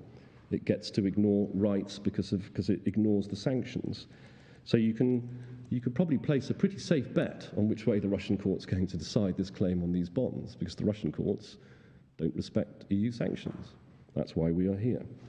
The Russian court has all the material it needs. You have no defence to the claim other than that? I can't speak for precisely what has been said on that front, but my understanding is the primary fight here is about whether EU sanctions provide my client with an excuse, a legal excuse, not to pay. I believe that's the primary. I don't want to speak to and tie the hands of the Russian lawyers because I don't know precisely what they've said. And of course that was advanced as a strong reason by my learned friends below as to why there should be no injunction. They made the rather spurious submission that, well, Paris arbitrators might respect EU sanctions because they're sitting in France, whereas the Russian court definitely won't. And therefore, when you look at that spread, that differential, they said that was a strong reason not to injunct the claim. Well, there's a very quick answer to that, which is in paragraph 84, 85 of Lord Justice Mayall's judgment, which is that you agreed to arbitrate that dispute. So it's for Paris arbitrators to decide whether EU sanctions should be applied. And to answer or re-answer my lady's earlier questions, that's why we're here. We are here to force them through Paris arbitration to try and get their money from the bonds. That's what this whole claim is about, to force them through Paris arbitration. We don't know quite how Paris arbitrators will apply EU sanctions, but they obviously take the view that they're on the wrong end of that analysis. Who knows? So delay counts. You don't have to find that there is excessive delay in absolute terms. It's simply that the delay that would be involved in arbitrating this anti-suit claim in Paris will just take too long, and it will be worthless at the end of the day because judgment will have been entered. That concludes everything I was going to say on the law, and that brings me then to the analysis itself, which I like to think has largely been conducted already. So our case, to give you the hierarchy or the sequence, is firstly the Spiliada inquiry, which you now see routed through CPR 6.37 small 3, requires you to compare the availability of justice or the ends of justice between what the English court can do and what a French court can do. Because the Spiliada analysis classically and in orthodox terms is about comparing court systems. That's our very primary case. That's the top line. And when you do that, you find the French court have zero jurisdiction over this claim, however you characterize it, and irrespective of its remedial armory. And that's the end of it. That's Huawei Supreme Court, paragraph 96. You fail at the first hurdle as a defendant challenging jurisdiction if you can't identify an available jurisdiction with requisite jurisdiction. End of. You don't even need to characterize the claim or resolve its characterization for that. So that's the first case. If it is nevertheless appropriate under Spiliada to compare the English court trying the claim to an arbitrators determining the claim, whether here or abroad, doesn't matter which, if it is appropriate to do that, and I personally have a difficulty with that because that doesn't seem to me to be what Spiliada is about in light of the New York Convention. But if it is, then you find that Paris arbitration is a futile endeavour. It is, as Lord Justice Mayles described it, an illusion, or the idea that you could get substantial justice from Paris arbitration is an illusion. Now, one of the reasons why it is an illusion, before we get to those practical risks involved, is the paradox issue. Now, I don't want to go back over that too much, but I will put it like this. It lies ill, putting it very mildly, it lies ill in my learned friend's mouth to come to this court and say that this claim that my client has could be and ought to be run through Paris arbitration in circumstances where his client has renounced arbitration, seized Russian court jurisdiction on an antithetical basis that there are no arbitration rights, has secured a jurisdictional win in Russia in November of last year, has never said that my client's engagement of this court to seek anti-suit relief is a breach, has not brought a Section 9 stay or intimated that it ever would, and has therefore, in a sense, waived the arbitral rights over this claim, nevertheless, to say to you, decline jurisdiction, say you have no power to hold the parties to their arbitral bargain because my client can go to arbitration. That involves my learned friend saying we can go to arbitration without saying that we must go to arbitration. That's the paradox. That's the problem he's got. And the way that paradox then works in the Spiliada test is it disables or disentitles my learned friend from saying that Paris arbitration is an available forum. How can he, when his entire stance is that arbitration is unenforceable, both the rights and any award flowing from it? So it disentitles him from saying it's available, and it also disentitles him, if you get to that stage in the analysis, from saying that Paris arbitration could deliver substantial justice. How can he say that when he himself has engaged the Russian court process in order to repudiate arbitration, renounce it, violate it, and override it? And if you lift the injunctive protection that we have in place now, I promise you they will go to the St. Petersburg court next week and they will get an anti-arbitration injunction to stop any potential Paris arbitration. That is what they will do. And you would only need to be satisfied by way of inference that they may do that. And the fact that they haven't done so far is simply a product of the fact that they've been injuncted from doing so far. The Court of Appeal asked my learned friend's predecessor the direct question, will you undertake to the English court to abide by a Paris arbitral order, whether from an emergency arbitrator or from the constituted tribunal? Will you undertake to the English court to abide by an arbitral order of an anti-suit? And they said no. And that tells you everything you need to know. They are challenging jurisdiction in the Commerzbank arbitration. They have told the tribunal in the Commerzbank arbitration that any award it makes will be unenforceable in Russia. They say the opposite in their written case to you. Footnote 40 or 44 on page 40 of their written case says to you that you should ignore what we say about the unenforceability of a Paris award in Russia. They are telling Paris arbitrators this very day, in a pending jurisdiction challenge, the opposite. Now, if that isn't abusive, I don't know what is. But we don't say that this is necessarily a procedural shutout.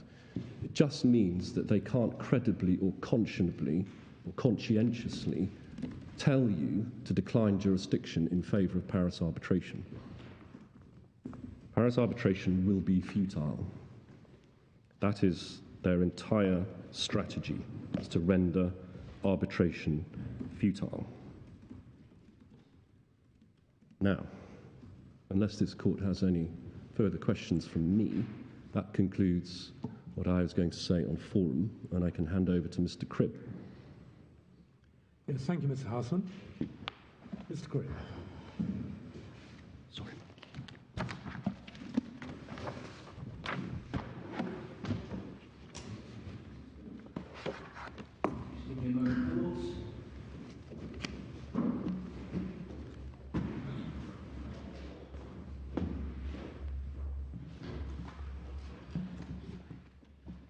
If we're in the business of associating nouns with surnames, I have the pleasure of being Mr. Houseman's encore, and I'm going to address 2 points relevant to forum. The first is that the word claim in CPR 6.37 brackets 3 has a flexible meaning. For my Lord's note, this was alluded to in our written case in footnote 34 on page 164 and set out in more detail in paragraph 28C of our reply skeleton for the Court of Appeal on page 466. I'm not going to go to that.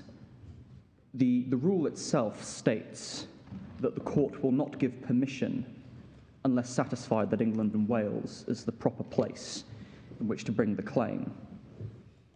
And we say claim here does not necessarily mean cause of action. And this can be seen from the jurisdictional gateways themselves, set out in Practice Direction 6B. That is at page 2068 of the authorities bundle. And what I'd like to do is just work through that very quickly and pick out some examples.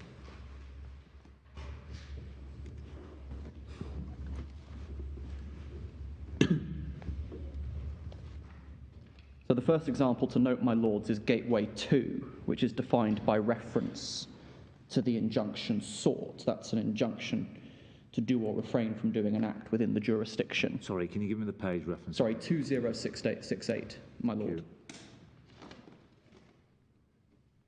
you. This is file practice form N510 when filing the claim form. Apologies, my lady. I'm in 2068 of the hearing bundle. Yes. What are you looking at, though? And my page is top Practice Direction 6B, service out of the jurisdiction. Oh, you're looking at the general grounds? I am, my lady, yes. Okay. And I was just addressing subparagraph 2 there, which is a claim made for an injunction to do or refrain from doing an act within the jurisdiction. And I was noting that that is defined by reference to the injunction sought rather than any particular cause of action. Gateway 5 allows freestanding claims for interim remedies in support of foreign proceedings, and that doesn't necessarily require any cause of action. Gateway 6 is likewise not exclusively concerned with breach. The nexus language, claim made in respect of a contract, is broader and more flexible. And then over the page at the top in subparagraph 8, that gateway presupposes no contract, so no cause of action possible at all. It's again defined by reference to the declaratory relief sought. Gateway 10 is about enforcement. Again, that doesn't presuppose a cause of action. Gateway 11 is defined by reference to the subject matter of the claim, property within the jurisdiction. Gateway 12 also does not require a breach. This is claims made in respect of a trust. The nexus language is again broad. It mirrors the contract gateway in Gateway 6. And the no trust gateway in Gateway 12D again mirrors Gateway 8. It's defined by the declaratory relief. Subparagraph 14, right at the bottom, the second aspect, defined by reference to the specific remedy of a claim for rectification of a will. Gateway 16 over the page in the middle. Claim is made for restitution. It's defined by reference to the restitutionary relief sought, not by reference to the event giving rise to the remedy. I'm so sorry, which one was that? Sorry, that was Gateway 16 in the middle of page 2070.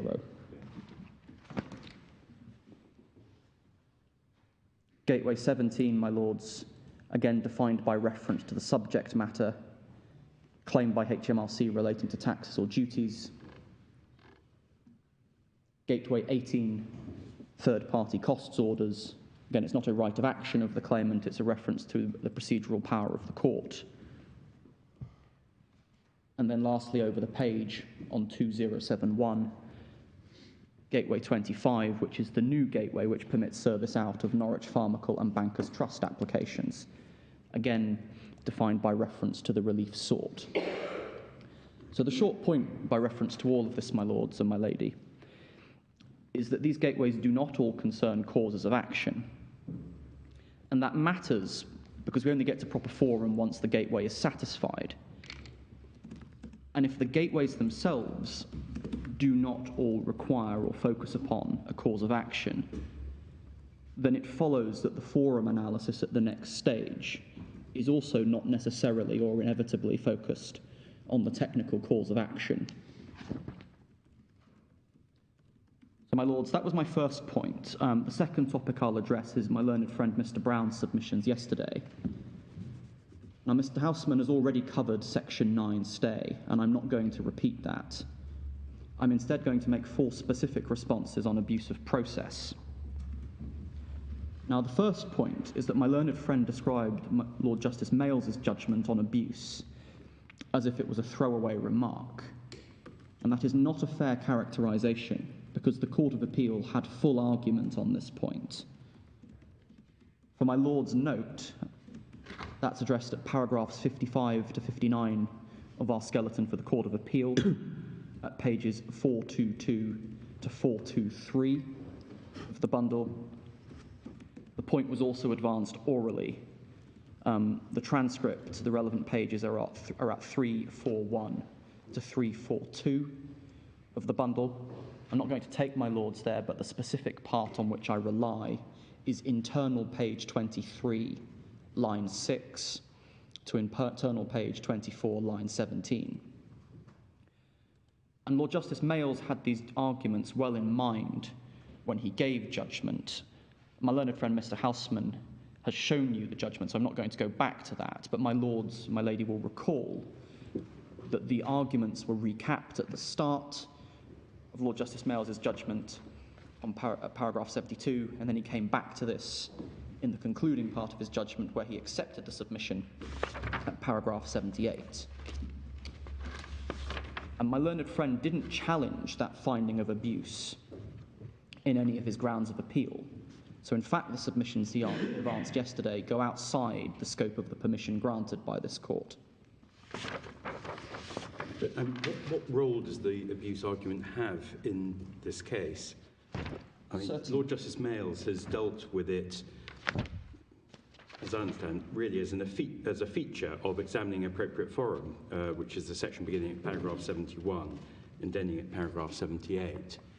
I mean, are you saying that there's some distinct abuse argument, which means the appellants are disentitled from even arguing about appropriate forum, or is it just a feature of the argument about appropriate forum? I think it comes into the forum analysis, my lord, in 2 ways. This was going to be my 4th point, but I'll take it now. My learned friend says it's not part of the forum analysis, it's just part of remedial discretion, but we don't accept that. The first point is the point my learned friend Mr. Houseman has just advanced to you, whereby we say that RCA cannot conscientiously assert the availability of arbitration as an available forum, having contended in Russia that the arbitration agreements are unenforceable and obtained a judgment of the Russian court on that basis. I'm going to come back to that point about the Russian judgment. My learned friend Mr. Houseman has made this point and I'm not going to repeat it. The second way the abuse of process comes into the analysis, my lord, and this was also, I believe, Lord Burroughs' question yesterday, is the abuse of conduct is relevant to the real risk of substantial injustice here. Because Lord Justice Males's judgment on substantial injustice is based in part on how RCA is likely to behave. And that's important because this is a risk-based analysis, as my learned friend has explained. And my learned friends challenge in their written case Lord Justice Males's decision by saying there's no evidence to support it. They say there's no evidence that arbitration will take many months. They say there's no evidence that an ICC award will be unenforceable in Russia. And they say there's no evidence that RCA will seek an anti-arbitration injunction from the Russian court. Now, as it happens, the assertions that there's no evidence for these points is simply not true, and we've referred to the evidence in Section C of our written case. But the point about abuse of process in this context, my lords, is that when assessing the risk of substantial injustice and the likelihood of my learned friend's client RCA operating the Russian procedural machinery to shut my clients out from arbitration or effective relief in arbitration, it is entirely appropriate for my lords to take into account the way this particular defendant has behaved. My lords are entitled either to disbelieve or to take with an enormous grain of salt RCA's self-serving assertions about how it will behave in light of its abusive conduct to date, and to take the view that RCA will do everything it can to frustrate arbitration in Paris, because that is precisely what it has done to date. So those are the two ways abuse fit into the proper forum analysis, my lords, and that covers the first and fourth of my points.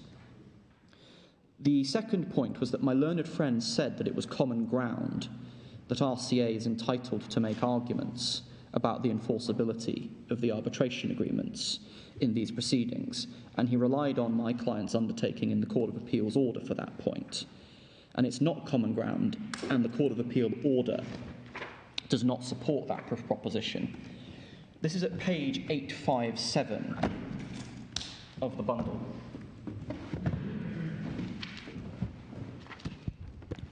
My learned friend took you to this himself, so I'd hope to be relatively brief.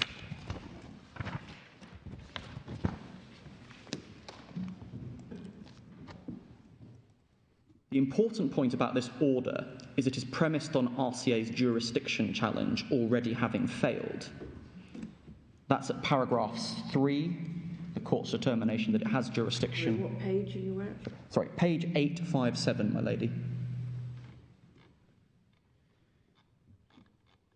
And that should be a page that begins "and upon."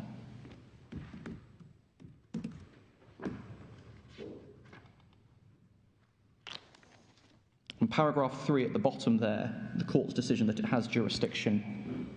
Paragraph 7 over the page, the dismissal of the jurisdiction challenge.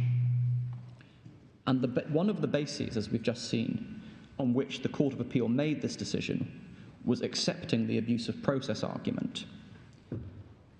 And the undertaking at the top of page 857, given as the price of final injunctive relief, there are 3 key points about that. The first, as is apparent from the terms of the undertaking, is what UniCredit accepted was that RusChemAlliance cannot be precluded from making arguments about the scope or enforceability of the arbitration agreements in arbitration or before the French Curial Court. That's what the undertaking relates to. My client was not accepting that RCA was entitled to dispute the enforceability of the AAs as part of this jurisdiction challenge. The premise of the order in which the undertaking is to be found is that we've already passed that stage.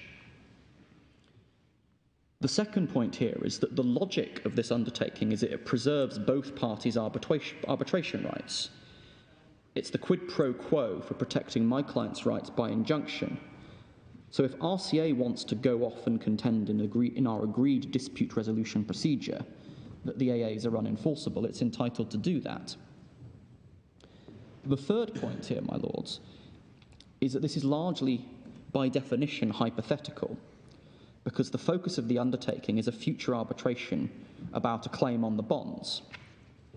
But having defeated the jurisdiction challenge and obtained final mandatory anti-suit injunction in this court, why would my client UniCredit start an arbitration for a declaration of no liability, where either one, the award that we would receive at the end of it is unenforceable in Russia, and two, either A, the Russian claim we're concerned about has been withdrawn in compliance with the anti-suit injunction, or else, if the injunction has been defied, the Russian judgment has been entered and executed. So this sort of arbitration about which this undertaking is concerned is largely hypothetical. It's there for analytic consistency, but certainly what you cannot do with it is spell out of the undertaking an argument that RCA is entitled and UniCredit has agreed to it maintaining its abusive posture before this court. Now, the final point I need to make, my lords, my learned friend yesterday echoed the submission in paragraph 138 of his written case, which is on page 124, to the effect that RCA's abusive posture on arbitration stopped with its Russian statement of claim last August. Now, that is not correct, and in other fora, it persists in its contradictory stance. My learned friend, Mr. Houseman, has referred to you its submissions in its arbitration with Commerce Bank. I'm not going to repeat that point.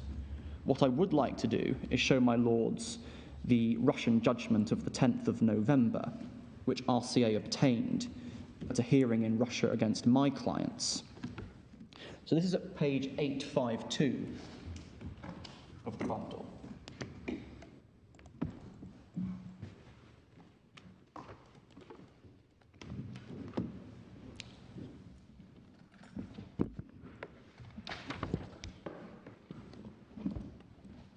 So this is the judgment of Judge Saltykova of the 10th of November.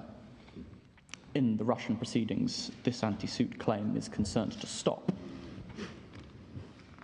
And the part I rely on starts at the top of page 853. I'd invite my lords and my lady to read the three paragraphs, beginning "the defendant has filed" at the top and ending "on the following grounds" at the bottom of the third paragraph. Because what we see here... Defendant? Sorry, I didn't quite catch that, my lady. That's you, is it? No, yes, the defendant in these Russian proceedings is my client. And it says, my client, UniCredit, the defendant, has filed an application to dismiss the claim challenging the jurisdiction of the Russian courts based on the arbitration agreements, essentially. So that's the first paragraph. And in the second paragraph, you have the claimant, that's RusChemAlliance, opposing the jurisdiction challenge based on the exclusive jurisdiction of the Russian court. That's a reference to Article 248. And then the third paragraph, it's just 2 lines, the Russian court rejecting UniCredit's application, finding that the application to dismiss is not subject to satisfaction. And the aspect of the reasoning I direct the court to is on page 84. It's the 4th paragraph down that begins... Sorry, page what?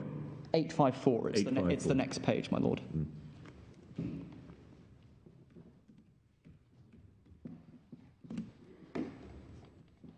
It's the 4th paragraph down. In hard copy, it's next to the hole punch. It begins, "Thus, by virtue of the provisions." So, thus, by virtue of the provisions of Article 248(1), the present dispute falls within the exclusive competence of the commercial courts in the Russian Federation, in view of which the arbitration agreement cannot be enforced. And then in the middle of the page, in view of the above, the court finds no grounds to dismiss the claim. So what we see here, my lords, is that RCA has defeated my client's jurisdiction challenge in Russia on the basis that the AAs are unenforceable, while at the same time saying in this court, UniCredit should arbitrate the ASI claim. That is simply inconsistent and abusive. And unless I can be of any further assistance, do you have anything further? I'm going to hand back to Mr. Houseman. Thank you, Mr. Crook. My lady, my lords, without waiving privilege, there was some discussion between these pilgrims last night, and I've been prompted to, if I may, use 5 minutes to refer you to 3 bits of the authorities on the governing law, so the gateway aspect of this appeal. The first is Karpatsky, and if I can ask you briefly to go to authorities bundle, page 1129.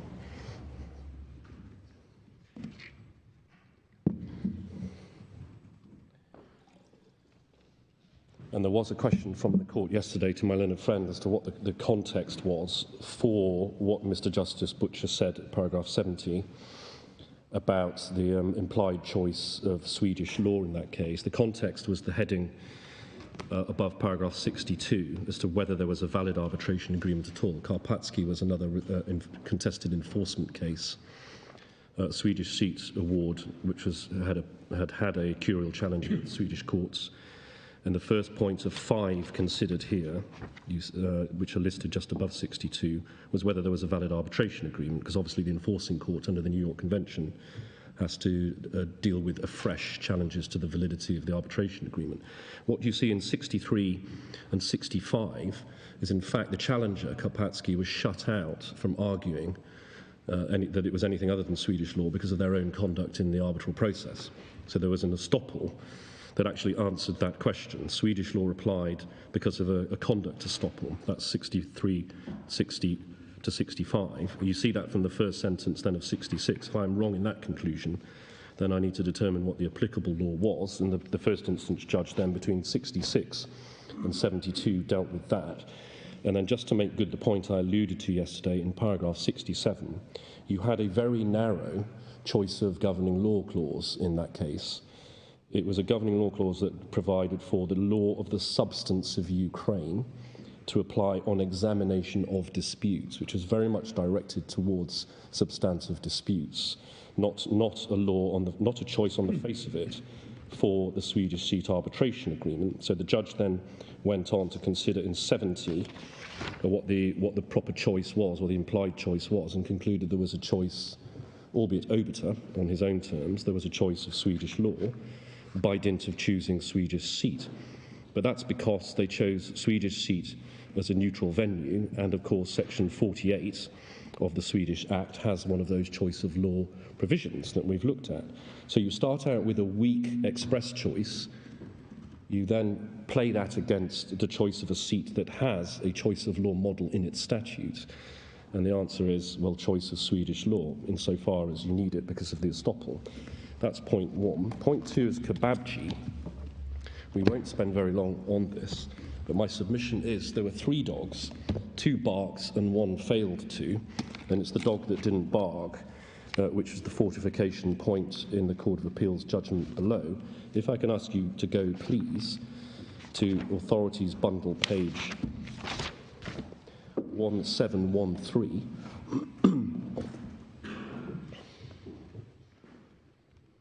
Where you have the relevant clauses set out from that contract that was before the court in Kebabji.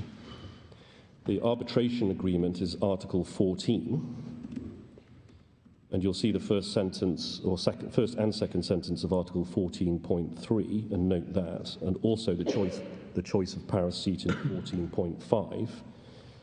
And there were 2 arguments run by the claimant in that case as to why English law wasn't chosen. They are then dealt with later in the judgment, starting at paragraph 40. The first of those 2 arguments was that the first 2 sentences, or the second sentence rather, of 14.3, contraindicated a choice of English law for the arbitration agreement. So that dog, which did bark, was a dog which involved going into the arbitration agreement, Article 14, picking out a sentence from the arbitration agreement and relying on that sentence to say there was a contraindication of English law. The dog that didn't bark comes 6 lines later in the same clause, choice of Paris seat. None of us will ever know why counsel in that case eschewed that point, but very often points aren't taken because they're bad points. And that is the dog that didn't bark in Kebabchi. It was 6 lines away in the text of the relevant arbitration agreement, and the point, and it all fed into the question of implied choice, and the point wasn't taken. I say no more about that. But finally, if you can please go to Dicey and Morris and Collins, which is Authorities Bundle, page 1993. This was a section of Dicey that was added to the Authorities Bundle by my learned friends when the Authorities Bundle was being put together. So after we filed our written case, they actually added 10 or 11 authorities unilaterally to the Authorities Bundle after we filed our responsive written case. But there we are. I'm sorry, what was the page that you... 1993. And they put it in, I believe, for paragraph 2098. And in particular, probably, although my learned friend hasn't gone to it yet, the final 2 sentences of that paragraph over on 1995. My only observation to make about this is where the editors of Dicey are talking about the effect of Dalla. I assume they put it in because you made a point about renvoi in your written case. Yes, but it wasn't. And it was pointing out that this isn't a renvoi situation. Yes, it wasn't, and it wasn't a new point. I don't know what my learned friend is going to make of this, but my observation is simply this. What that says, those last 2 sentences in paragraph 2098, what that says about Dalla and what was said in Dalla can't be any better than what is said in Dalla itself. And what Dalla itself says about the Dallico principles under French law can't be any better than what Dallico itself says about those principles as a matter of French law. So insofar as my learned friend is going to alight upon the words French law which French law applies as part of his linguistic exercise of inserting verbs, which he does throughout his written analysis, then I would urge you to approach that phrase in Dicey with some caution. That phrase can't be any... Paraphrasing what Lord Collins said in Dalla. Well, it isn't an accurate paraphrase in my submission. It can't be any better than what Dalla says, and Dalla can't be any better than what Dallico says. So your safest source material is Dallico itself, is the only point. Now... Or perhaps Professor Harris will be revisiting it in the next edition. Who knows? Thank you. Can I just ask you one, may seem a very basic point. Clearly you believe that an anti-suit injunction is going to be effective. Can you just clarify why that is going to be effective and a stay of proceedings would not be? It's difficult to do that without giving evidence, as it were. I do a lot of anti-suits involving Russian proceedings, and right. My own empirical experiences, the Russian courts do, well, 2 points. Defendants who are injuncted by this court do comply with them because of the contempt regime. Right. Because the contempt regime has tentacles, or rather business enterprises have tentacles around the world. And that's the essential point, is it, that this is directed to the individuals and not to the... Absolutely, yes. Court, yeah. In this case, an organisation. So point 1 is defendants who are injuncted by this court do tend to take heed of that injunction, because the English contempt regime is quite a regime.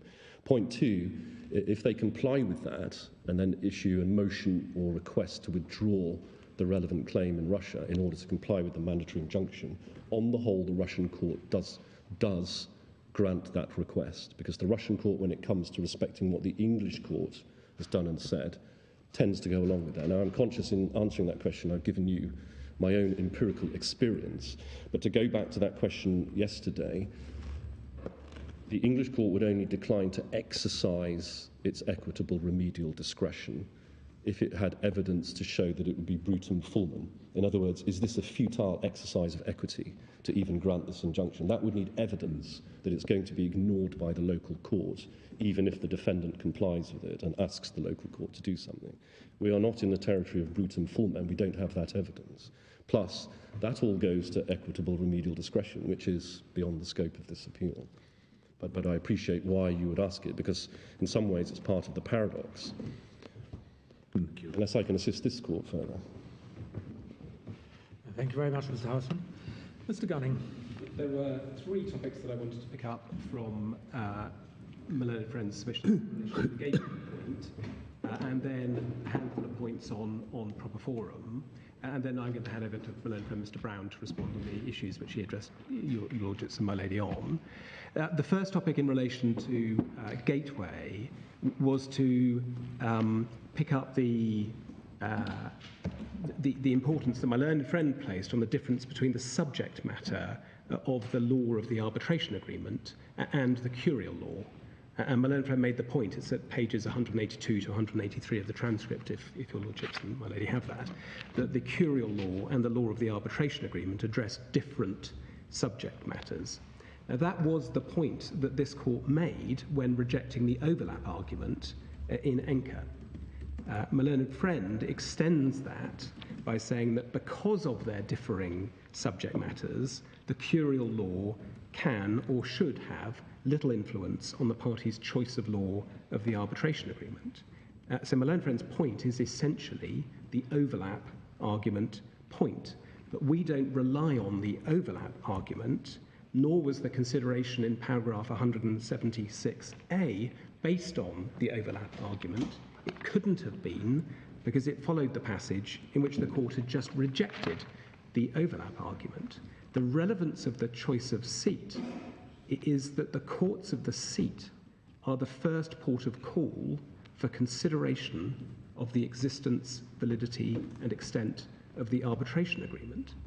The prime reason for choosing a seat is to be able to call upon the supervisory jurisdiction of the court in support of the arbitration, and for any challenge to the award, in particular on the basis of jurisdiction, to be resolved in those courts. That's why people choose Paris, because they regard it as a forum which is supportive of arbitrations. And that is why your lordships can infer that they chose Paris in this case. And the reasoning in Karpatsky was that having chosen those courts to examine the existence, validity, and extent of the arbitration agreement, you are agreeing to the application of the law that those courts would treat as governing your arbitration agreement. If those courts would treat their own law as applicable to the arbitration agreement, parties would expect that law to apply wherever the arbitration was looked at. And the fact that the subject matter of the curial law and the law of the arbitration may differ is nothing to the point. So that's the first point. The second topic that I wanted to turn to concerns the French substantive rules more generally. I think it's fair to say that these have come under quite sustained attack from my learned friend, who has treated them as essentially content-free or content-light and incomparable to 300 years of jurisprudence on English commercial law. And that led to him asserting that the French substantive rules are not capable of being chosen or applied as a governing law at all under English principles of private international law. It's impossible or inadmissible to actually choose them, is the way that my learned friend put it. So that was his first point. Secondly, he submitted that even if they were capable of being chosen, they didn't conform to the requirements of paragraph 176A. And thirdly, if they did conform to the requirements of 176A, they were, because of their essentially vapid nature, they couldn't displace the choice of governing law. So the starting premise for all of that is that the French substantive rules have no readily discernible content other than some vague requirement to do with common intention. Now, I would invite your lordships and my lady to be very cautious before accepting that submission. The French substantive rules came into existence and have been applied in French arbitration for over 50 years. You'll see that in Monsieur Gaillard's, or Professor Gaillard's article at page 2126. However theoretical the underpinning of those rules may be, there is no reason for treating them as if they do not form an established and respectable body of law. They are plainly treated by the French courts as if they form such a body of law. None of the French experts that have given evidence in these proceedings, or indeed in the other proceedings, have suggested that the manner of application of the French substantive rules is uncertain to French people or to the French courts. You just don't have any evidence about their application in practice because you're not being asked to apply them practically. Indeed, this court has already decided that they do constitute a body of substantive law, both in Dalla and in Kababji. Indeed, in Dalla, this court had to apply that law. And if you go to Dalla at page 1279, you will see in a section headed "The provisions of that law as regards the existence and validity of an arbitration agreement," the court attempted to do that. And paragraphs 17 to 19 of the judgment then summarise the expert evidence in that case, including by reference to several French cases where the substantive rules had been applied. So, I apologise if it sounds like a bit of a kind of iceberg alert, but before one steams in and says that the French international law of arbitration is so vapid that it can't be chosen as a law to govern an arbitration agreement, do please exercise a degree of safety in your sailing. The only substantial passage that from the authorities that was mentioned in my learned friend's skeleton, and which my learned friend mentioned orally for his proposition that French substantive principles couldn't be recognised as a suitable body of law, was Dicey.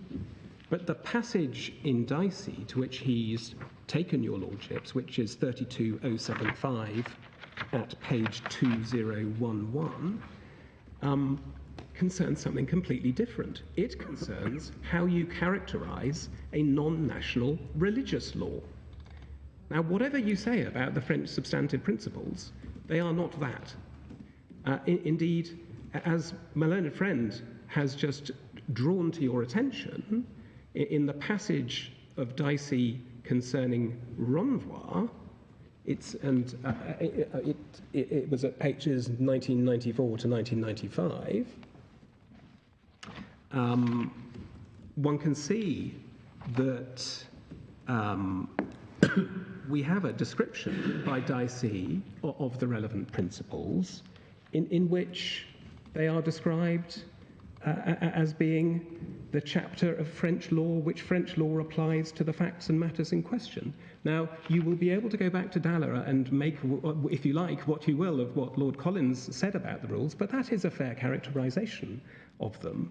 I mean, there is a humorous aside from this, because, of course, my learned friend has prodded me repeatedly, orally, as it were, by suggesting that we've used linguistic alchemy or gymnastics when saying that French law applies the French substantive principles, but that's not an unnatural thing to say, and it's the very thing that Dicey actually says, because it is the law that is applied by the French courts.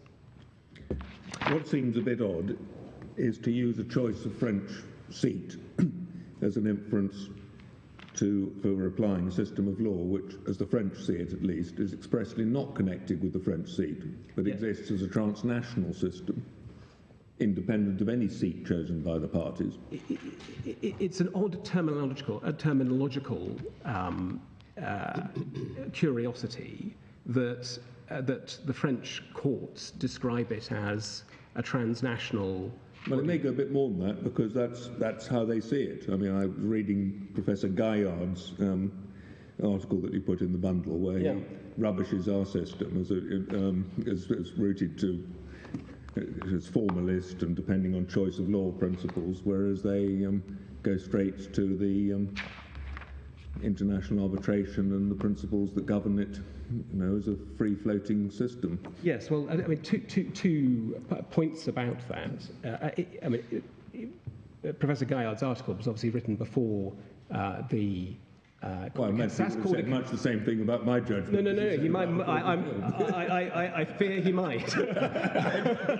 I fear he might. But what I would say is that it also predates the decision of the Cour de Cassation in Kababji, and we know that the Cour de Cassation in Kababji called it the substantive rules of French law in international arbitration matters, which it does reflect a degree of realism that, however international its underpinning, the reality is it's applied in French courts.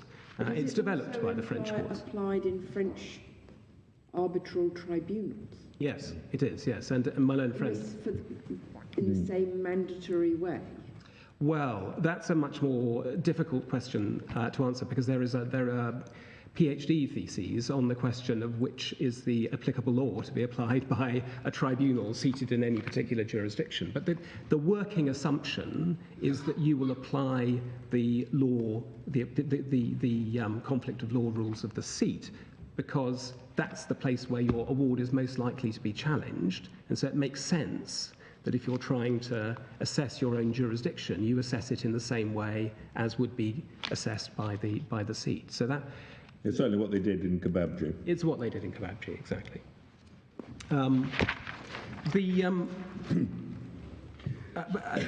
Sort of leaving aside the terminological point in Dicey, the critical point is that this court has already twice found that the French substantive rules can be applied as a system of law to determine the existence, validity and extent of an arbitration agreement. I mean, the question in Dalla was a question under Section 103 of the Arbitration Act. It was whether the arbitration agreement was not valid under the law of the country where the award was made. And the passages that we set out from Dalla are all under the heading, the law of the country where the award was made. And in both Enka and Kebabji, it was identified that one can't have a different law after the award is made to the one that you can have beforehand. And so it's really not open to this court now to say, well, actually, contrary to Dalla, these French substantive principles are all a bit vapid, and so we don't recognise them as a body of law. So just to try and think of an example in which this might be relevant. Suppose there was an issue about the meaning of the arbitration agreement. Yeah. This has to be dealt with in France. If the proper law of the arbitration agreement is English, then they would have to apply an objective construction. What would a reasonable person have thought? Yep. And let's say you wouldn't be allowed to look at what had happened during pre-contractual negotiations to establish that, because those are two of our rules by which we establish what we think is the common intention of the parties. Precisely. Now, under the French transnational rules, they may say, and in fact I think they do say, that the subjective intention of the parties is also relevant to that. And let's say those rules say you can look at what happened in negotiations. If something was put in and then crossed out, then that helps you.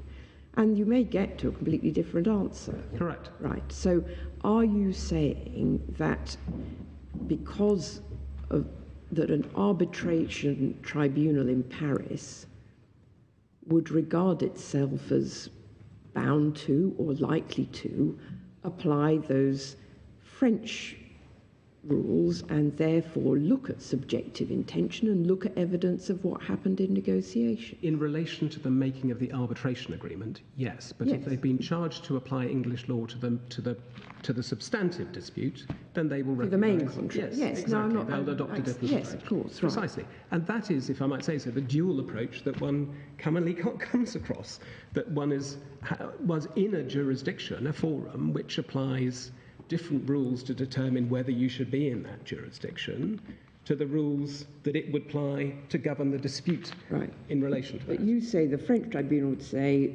don't worry about what the proper law of the arbitration agreement is. We jump over that, and what we apply is our rules, and we will look at it in the way that we look at it. Exactly. And my point is that if as a party you contract to seat your arbitration in Paris, you know that's going to happen in relation to your arbitration agreement. So that must be the law that you're choosing to govern your arbitration agreement. That is the underlying rationale which we seek to suggest that paragraph 176A is pointing to. And my learned friend has a point, well, okay, well, even if it is a law, what sort of fool is going to choose that law to determine the existence or validity of their arbitration agreement, because it's so vapid? But the answer is that Paris is one of the premier seats in the world for international arbitration. It's the location of the ICC. Intelligent parties, well advised, are commonly choosing to subject their disputes to the curial jurisdiction of the French courts. Here you had a German party and a Russian party, both civil law countries, and they chose to seat their arbitration in Paris as a neutral venue. And that is a very strong indicator in circumstances where France applies its own law to assess the extent and validity of an arbitration agreement, that is the law that should apply. My learned friend's second point was that even if the French substantive principles are the law of a country, they're not capable of conforming to the requirements of paragraph 176A, and in part that submission was advanced on the basis that the choice by a party of French law to govern an arbitration agreement would not be a choice of French substantive principles, it would be regarded as a choice of French domestic law to govern their arbitration agreement. My learned friend said that at page 167, lines 1 to 6. There is no evidence to suggest that at all. There is no evidence to suggest that a French court, faced with an international arbitration agreement governed by French law, would apply anything other than French substantive principles. The French would clearly regard a dispute of that kind as an international arbitration, and it is clear that they regard their French substantive rules as a body of French law, because, as I pointed out, the Cour de Cassation actually said that in Kababchi. So there's no basis for the suggestion that a French court, faced with an international arbitration agreement governed by French law, would somehow default to the law applicable to domestic arbitrations. That would be completely contradictory. But, as it happens, if one goes to page 1314 of the bundle, one of the more entertaining points in Dalla was the observation by Lord Collins at paragraph 118. So what was the page again? Page 1314. Thank you. Where Lord Collins observed that one of the odd features of this case is that there's nothing in the expert reports which suggests there's any relevant difference between French arbitration law in non-international cases and the principle in cases such as Dalico. So, when a counsel was asked at the hearing of this appeal what difference it made, there was no satisfactory answer. Now, the absurdity then is that it said you can't choose French law to govern your arbitration agreement because it's so uncertain what it's going to be. But in fact, it appears that it is relatively certain how you apply the Dalico principles, and there's no indication that there is any significant difference in terms of the approach to contractual construction or whatever it may be than in French domestic law. My learned friend's third point was that the French substantive rules couldn't displace a clear selection of English law as a governing law for the bonds. And that point is really derivative of those earlier points. As I said earlier, the underpinning of the point in paragraph 176A is that parties would naturally expect that if their arbitration agreement is to be treated as governed by French law when looked at in the French curial court, they would expect it to be looked at or treated as governed by French law wherever it's looked at. And once that reasoning is understood, there's no reason to suppose that the counter-inference is any less strong in the case of French law or Scots law or Swedish law. My learned friend also said there was a significant difference in applying the French substantive principles because the French courts were not applying any conflict of law rule. And it's true that the French courts say that they're not applying any such rule, but in practice they are applying one rule, which is that unless you expressly choose some other law to govern your arbitration agreement, the French court will treat it as governed by French law. That is a basic, very basic conflict rule. So finally, on the gateway point, I wanted to turn to a couple of points that my learned friend made regarding the express wording of the bonds. Firstly, I noted that my learned friend agreed with us and with the Court of Appeal that the non-contractual and other obligations wording wasn't apposite to capture obligations under the arbitration clause. Second, my learned friend suggested that it was my case that clause 9, which was the assignment clause, wouldn't apply to the arbitration agreement. He seemed to posit that argument on the basis that if you choose a different law to govern your arbitration agreement, than the law that governs the main contract, an assignment of the rights under the main contract wouldn't carry with them the burden of having to resolve those rights by way of arbitration. That does not seem to be the position under English law, as Lord Justice Hobhouse pointed out in the J. Bowler, and we can provide that to your lordships if it would be convenient. The assignee takes the assigned right with both the benefit and the burden of the arbitration clause. What was the name of that case? The J. Bowler. We can email a copy over. It's at page 285, column 2 of the report. And then Lord Justice Hobhouse referred to an earlier judgment of his in the Jordan-Nikolov, where he said the assignee is bound by the arbitration clause in the sense that it can't assert the assigned right without also accepting the obligation to arbitrate. Accordingly, it's clear, both from the statute and from a consideration of the position of the assignee, that the assignee has the benefit of the arbitration clause as well as other provisions of the contract. And that being so, the extent to which the assignee is bound by the arbitration clause doesn't seem to turn on the governing law of the arbitration agreement. There's no reason to suppose that an assignee is any less bound to arbitrate, whether the arbitration agreement is governed by English law or French law. That's position under English law. But for what it's worth, there's no indication that the position would be seen as any different in France. I mean, there isn't any evidence of French law on this point, but we know that the French substantive rules take an, if I might call it, a more inclusive approach to who is subject to the arbitration agreement. And if anything, the differing outcomes in Kebabji in England and France tend to suggest a greater tolerance of the transfer of the right or obligation to arbitrate than we would expect here. My learned friend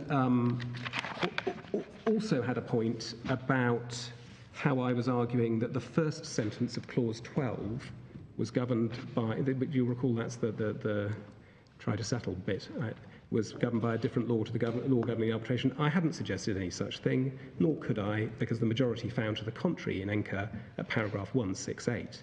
My learned friend suggested that somehow our clause was different to ENCA, because ENCA had a more convoluted multi-tier procedure with a specific heading, but there's no reason to suppose that a different approach should be taken to the less tiered approach in clause 12, where the whole thing's in a single paragraph. What my learned friend was really trying to do was to rely on the approach which my Lord Burrows took in ENCA in opposition to the majority, which was at paragraph 235 of my Lord's judgment in ENCA. But without meaning to cause any offence to your So you say that the that was not the majority point. You say the whole of clause 12, including the first sentence, is governed by French law. That's what you would expect, yeah. If it's reasonable to infer that the parties intended to choose French law for the arbitration agreement, it would be pretty mad to think that the sentence immediately preceding that, which predicates the arbitration agreement, wasn't. Now, I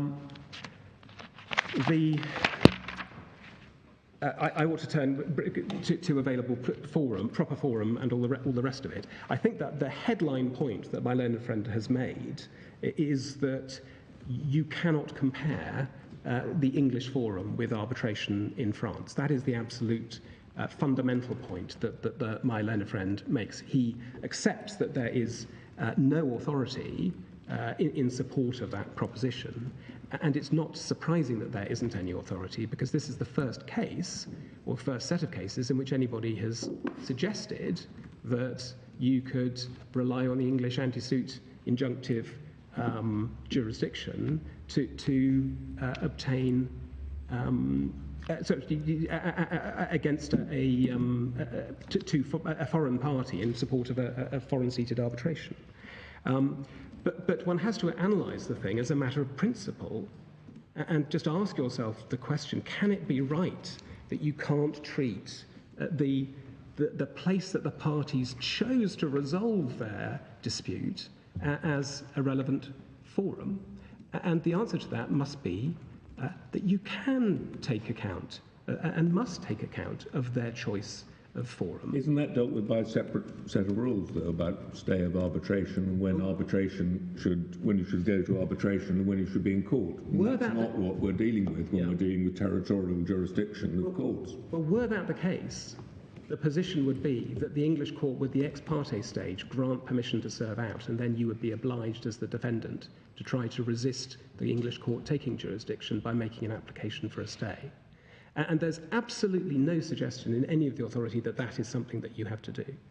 Because, I mean, in reality, the way that these cases... Well, the court won't grant permission to serve out because unless the parties waive their right to a stay, the claim's going to be hopeless. Well, the reason, the thing that the court is looking at, the only thing, the test that the court is looking at that stage is, of course, well, firstly, it's going to be, whether there's a good arguable case. Secondly, it's going to be then dealing with these forum convenience issues. And there's absolutely no reason why this can't come in at the forum convenience stage as a reason for saying we're not going to grant it. I don't see that that is an issue that only comes at the discretionary stage when the judge is looking, when a court is looking at this. And we're looking at this in the context of an anti-suit injunction. I suppose the other example would be, imagine that there was no claim for an anti-suit injunction. It was just a claim for damages or for declaratory relief.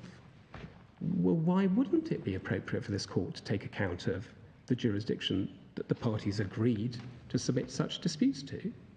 Why would you have to say, well, hold on a second, that's not the right place to look at, because the French court can't yet make an award of damages against this party, and we can't look at what the arbitrators can do, because that isn't a matter for us. It must be part of the forum analysis to take account of the forum that the parties have chosen. It would be most odd if this court was to say, well, for the purposes of forum, we only look at ourselves against the equivalent judicial process. Now, on the Section 9 point, my learned friend Mr. Brown will come back to that if I only give sufficient time. I am going to jump over Monsieur Audit's evidence, if that's okay, by just making 2 points in relation to it. You've got my point that we actually haven't had an opportunity to respond to it. Well, whether you've had an opportunity or not, here we are with the evidence that we've got, and you don't have anything in answer to it. What I would say... We are not... a jurisdiction that whether you've had a good opportunity or you haven't. No, and that wasn't... Sorry, that is not the point that I was trying to advance. The fact that the French court cannot grant an anti-suit injunction at this stage is agreed. Right. That much is clear. So in a sense... The detail of Monsieur Audit's evidence isn't really particularly pertinent. Well, what about those further points that the court couldn't grant any form of relief? Well, that's where, if you look at the underlying reasoning for it, he says that there are only 3 circumstances where it could do that. The first is where the person is essentially a French resident. The second is where the service in question was seated in France. And the third is, I've forgotten what it was, but that's the second of those 3 considerations. If the service that you're looking at is the performance of the arbitration agreement, then actually the performance place is France. So it's difficult. He hasn't addressed that issue. He hasn't had to address that issue. But I would advise your lordships against applying too much emphasis to a point that hasn't been explored. Anti-arbitration injunctions, just one point. My learned friend mentioned right at the beginning of his submissions yesterday that the actual reason that UniCredit hasn't, to use his words at page 126, line 18, bothered with what he describes as the, quotes, futile step of arbitration in Paris is because it isn't interested in getting an arbitral order from the tribunal when it's faced with a substantial final monetary judgment in Russia. Assuming that is so, it would not be right for your lordships to proceed on the basis that UniCredit is somehow craven to the risk of an anti-arbitration injunction. Court of Appeal purported to find that it was highly unlikely that an arbitration in Paris would be allowed to proceed because of the risk of an anti-arbitration injunction. My learned friend promised to you that my clients would apply for an anti-arbitration injunction tomorrow. But there's actually no witness evidence to support that contention, or the contention, and this is the important point, that it would make any difference to UniCredit at all. UniCredit's factual witnesses, or factual witness, simply didn't address the point at all. And now we know why. It's because their decision not to proceed in Paris is because they can't be bothered to do it, because they see the relief that the Paris tribunal is able to give is insufficient. Now, I have to leave time for my learned junior to deal with the points that my learned friend raised. So I've dashed through things and jumped over a load of other things that I perhaps would have said with more time, but perhaps I could pass over to Mr. Brown. Yes, thank you. Mr. Brown. My lords and my lady, I'm going to briefly reply on Section 9 of the Arbitration Act and alleged abuse of process. On Section 9, my learned friend Mr. Houseman repeatedly said that RCA was required to apply for a stay if it wished to contend that this matter should go to arbitration, but he did not actually address the submission that I made yesterday, which is that Section 9 is of no relevance here. RCA has challenged jurisdiction, and the court's determination of that question will necessarily establish whether these proceedings, the claim, is a matter that needs to be referred to arbitration or not. And as I said yesterday, Section 9 therefore adds nothing to the analysis. My learned friend Mr. Houseman repeatedly said that RCA had waived its Section 9 rights, but that's not how Section 9 works. My learned friend cited no authority in support of his submission. He did not explain how, by challenging the English court's jurisdiction, RCA could be waiving its right to make an application that would only fall to be made if this court had jurisdiction. RCA has not waived any rights at all. Its position is that the proper forum for UniCredit's claim is arbitration in Paris. That point is properly before this court and for your lordship's determination. So Section 9 simply does not arise here. Well, how does that stand with your case in Russia, that the arbitrators have no jurisdiction over the claim? Good question. And that brings me to my next point, which is abuse of process. And if I can deal with that in 3 points. The first is the question of whether RCA has renounced arbitration, as my learned friend put it. The second, I will address the Commerzbank arbitration. And then thirdly, the role of the allegation of abuse in this appeal. As to the question that RCA has renounced arbitration, as my learned friend put it, and he said that RCA is not permitted to say that arbitration is an available forum. It's put in a few different ways. It lies ill in RCA's mouth. It cannot credibly say that we go to arbitration. But that is actually the wrong way of looking at this. The claim that is before this court is UniCredit's claim. It is for UniCredit to assert its claim in the proper forum. We say that the proper forum for UniCredit's claim is arbitration in Paris. The fact that RCA does not wish to bring arbitration... As long as you don't wish, you contend in Russia that the arbitrators don't have any jurisdiction over the dispute. Yes. So how can you claim here that that's the place they ought to go for relief? If UniCredit wishes to pursue its claim, then it has to bring an arbitration. That's what it's agreed to. That is the natural forum. That is the proper place.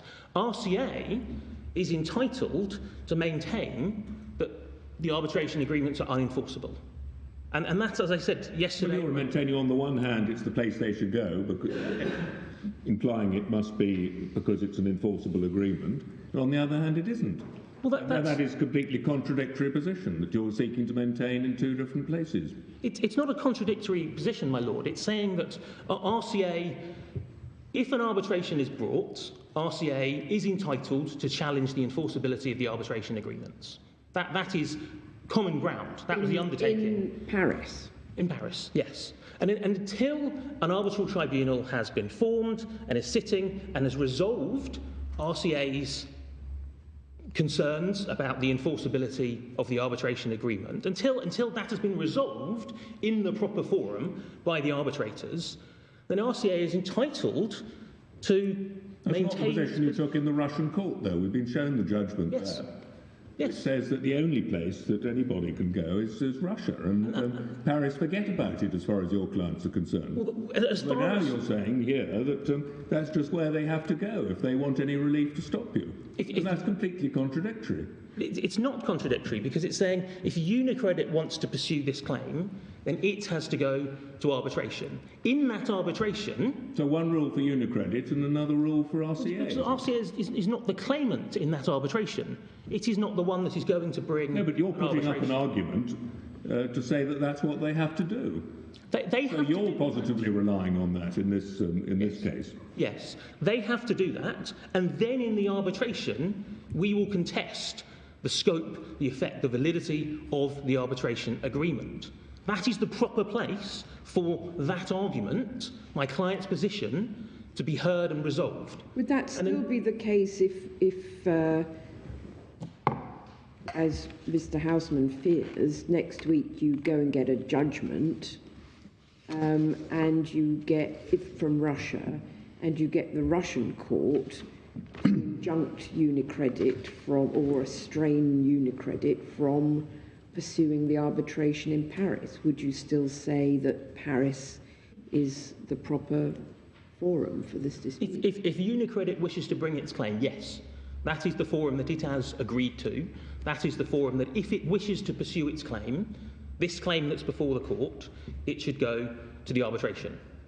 But RCA's position that it said in the Russian court, yes, is that the arbitration agreements are unenforceable. And invalid. I mean, it's null and void as far as your clients are concerned. And that argument is one that has to be resolved by the arbitrators. So the arbitrators have jurisdiction to determine their jurisdiction. That's not what you said in Russia, though. It doesn't have to be resolved by the arbitrators. You said it can't be resolved by the arbitrators. But if UniCredit brings its claim in the proper forum, before the arbitrators, then we will make that argument. And one can see this with the Commerzbank arbitration. My learned friend, Mr. Houseman, referred to the letter from Allen and Overy, acting for Commerzbank, earlier this week, concerning the Commerzbank arbitration in Paris. And he sought to rely on that to say, well, RCA has contested the enforceability of the arbitration agreement, and that somehow precludes RCA from making arguments in this court. But the Commerzbank arbitration, in fact, rather illuminates the point I was making yesterday, that RCA is entitled to challenge the enforceability of the arbitration agreement, and the place to do that is in the arbitration. And that is what has happened in the Commerzbank arbitration. But have you also brought proceedings in Russia on Commerzbank's bond? My lady, yes. Yes. In each of the different proceedings against the banks, there are proceedings in Russia as well. Yes. In which you say that the arbitrators are not the proper place to challenge the validity.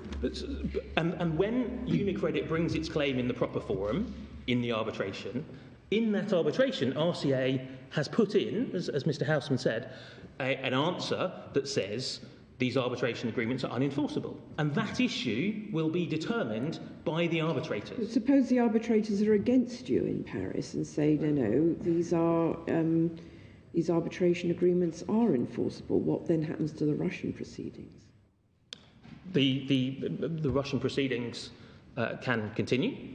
But for now, the arbitrators in France will ultimately, as we've gone through, as my leader has gone through, issue an anti-suit injunction in the form of an order. That can be made as an award, that can be enforced. It's the question of enforceability that we have discussed in this hearing. I mean, of course you're going to, if there is an arbitration, you're going to defend yourself by whatever means you can in the arbitration. I think part of the difficulty for the stance that you're adopting is that you're not content to let that issue of enforceability be resolved in the arbitration, because you are positively taking steps in Russia where, for Russian purposes and within the Russian jurisdiction, the matter is going to be resolved by a different means, by a court order. The question of whether the arbitration agreement is enforceable, it's common ground that we must be entitled in an arbitration to run that argument, as my Lord has said, that we're entitled to run that defence. But until an arbitration has been brought and we made that defence and the arbitrators have ruled on it, we're entitled to maintain our position that the arbitration agreements are unenforceable. It's before the issue has been resolved. And that you include in maintaining your position that the arbitration agreements are unenforceable.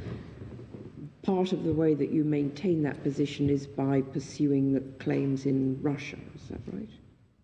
I'm sorry, my lady, I didn't. You just said that you're entitled to maintain the position that the arbitration agreement is unenforceable. Yes. And part of the manner in which you are currently maintaining your position as to that is by not only defending any arbitration proceedings that anybody brings against you, but also pursuing them in claims in Russia. Yes, because while we have that defence, if I can put it that way, we're entitled to rely upon that, refer to that, maintain that position until such an issue has been resolved by an arbitral tribunal. And I should say, in the Commerzbank arbitration, your lordships might note that RCA has cooperated with that arbitration. My learned friend Mr. Cribb said that we will frustrate and delay any arbitration that happens. Well, that's just not right, and it's not what we have seen in the Commerzbank arbitration, where RCA had nominated an arbitrator, a panel is in place, and Commerzbank's claim is moving forward. So the very thing that... In a sense, of course you're doing all those things because you have a defence that you do want to assert in the arbitration. Yes. Because it's not going to suit you well to have an arbitral award against you. So you're going to defend yourselves. Yes. That's not the same as saying that you'll happily pay up any arbitration award that's made at the end of the day. My Lord, where this goes, if I could answer by reference to my final point on this, which is where this point fits in the appeal. And the question, as it was framed originally, was arbitration being an available forum. And actually, the Commerzbank arbitration shows that an arbitration is an available forum. Commerzbank have brought an arbitration, we've cooperated. UniCredit could bring an arbitration now. It could have back in September when Commerzbank did then. So the question of whether the arbitration is an available forum is an objective one that is to be determined by your lordships on the basis of the evidence before you, and very clear evidence that UniCredit could bring an arbitration, regardless of what RCA says subjectively. The question is an objective one, and the arbitration is an available forum. And my learned friends don't appear to contest that. As my leader, Mr. Gunning, has said, the position they now take is that they couldn't be bothered to do so because they have concerns about the relief they would get. But there's no question of availability. The arbitrators can be appointed. This matter can go to arbitration. My learned friend, Mr. Houseman, said that RCA's conduct on this issue in the round should somehow prevent it from running arguments on this jurisdictional question. And again, he cited no authority for Yes, he cited Karpatsky this morning. Karpatsky does not support that at all, my lord. This appeal is laser focused, as the phrase has been used, on the questions of gateway and proper place, and these allegations simply do not go to any of those points.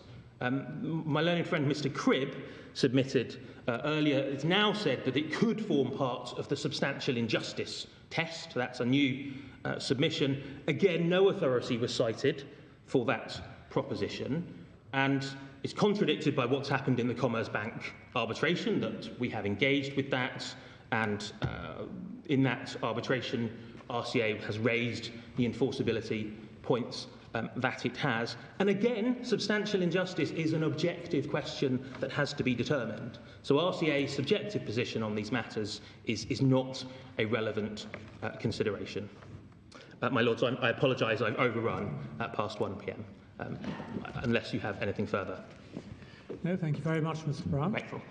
My Lords, I was just going to say thank you very much for taking this matter so swiftly. It's very impressive that a case that only started in September last year has managed to get to this country's highest court by April, is it? Yes, still April. And we're immensely grateful to your Lordships for that. Can I also say thank you to my Lord for your guidance about the use of junior advocates. I know my learned friend, Mr. Houseman, and I are both strong supporters of giving junior speaking roles, and that isn't a universal practice. But guidance of your Lordship's kind is having an effect, and that's an extremely valuable thing. So, thank you. If we could even manage to see 1 or 2 women on their feet. I know. That would Not also in be this welcome. case. Yes, sadly not yet. Not in this case. But, Well, we're very grateful to Council for their submissions. Obviously, we'll have to consider what's been said.